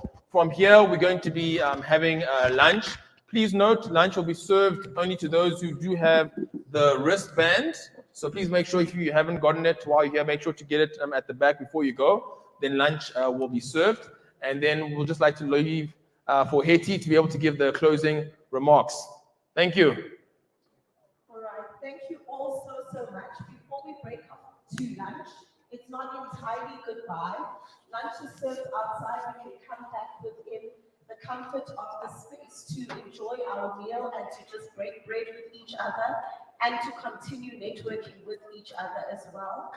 I think at this particular juncture, I really want to say a very big thank you, first and foremost, to all of you for being here today. It is a Saturday. It is in the middle of a cold front, and it is month end. There are so many demands on yourself as an entrepreneur during month end. Sometimes we know how it is, Yaka. But we are here and we made a decision to be here today, and I want you all to give yourselves a huge, huge round of applause. We've learned a lot today. We've gotten a lot of information. We've absorbed a lot today. Now the real work begins of implementing everything that we have learned. FNB bankers are still there in the back. The networking must still happen. I actually still want to meet quite a lot of you. I don't know if you're scared to come and say hello, but I want to definitely meet more of you. Make sure that you're plugging into the Monetise Your Business platforms and ecosystem, because there's still so much more planned that we have for you. And let's make sure that we are going out there and truly executing. You know, when we have vision for wanting to plug into our entrepreneurial communities, you need backing, you need resources, and you need support. And I don't want to lie to you, all of this would not have been possible without the partnership with FNB. So let's just give them a round of applause and thank them for really pouring into us as much as they have. Let us utilize the rest of the time we have together to network, enjoy our lunch together, and let us go and build the businesses that are going to take the African continent forward. Thank you. Thank you. We need to do interviews. So one of the pictures stop and a couple of attendees because they need to say. Thank you, champ. I don't know. Yeah. Oh, Kwesi, on the phone. Pictures with Eddie and Corina. Yeah.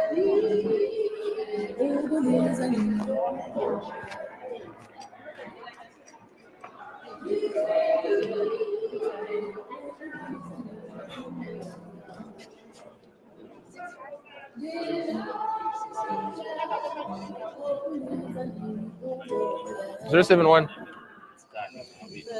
The pink lady. Oh yes. What is that lady's name?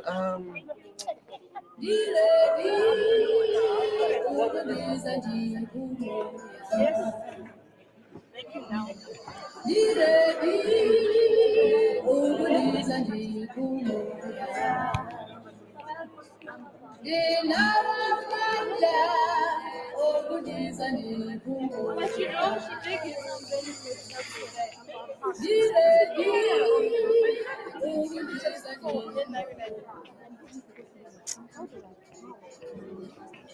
yeah, I definitely know the pressure, especially when you know that that's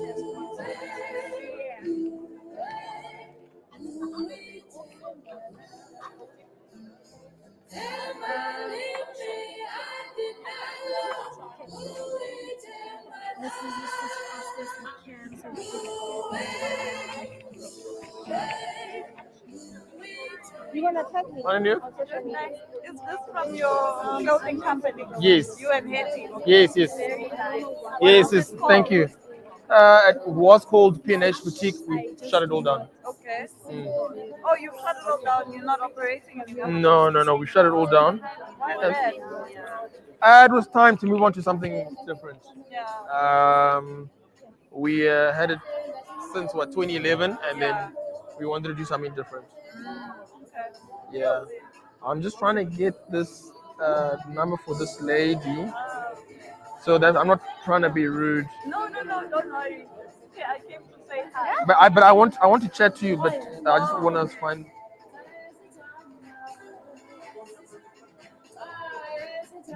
Come closer. Come as still I can't.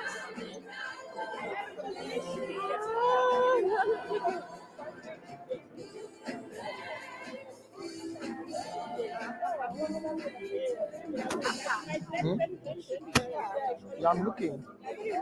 Wait. But these were the people Oh. Ne? No, she wasn't on this list. She came asked me on the day. Yeah. So I'm looking on the WhatsApp list. Yeah. Thank you. That's a CBD oil. It's not a taster, ne? Yeah, no, it's not a taster. Unfortunately, I don't have it because I left. Like the price I've seen the price. Yeah, it's crazy.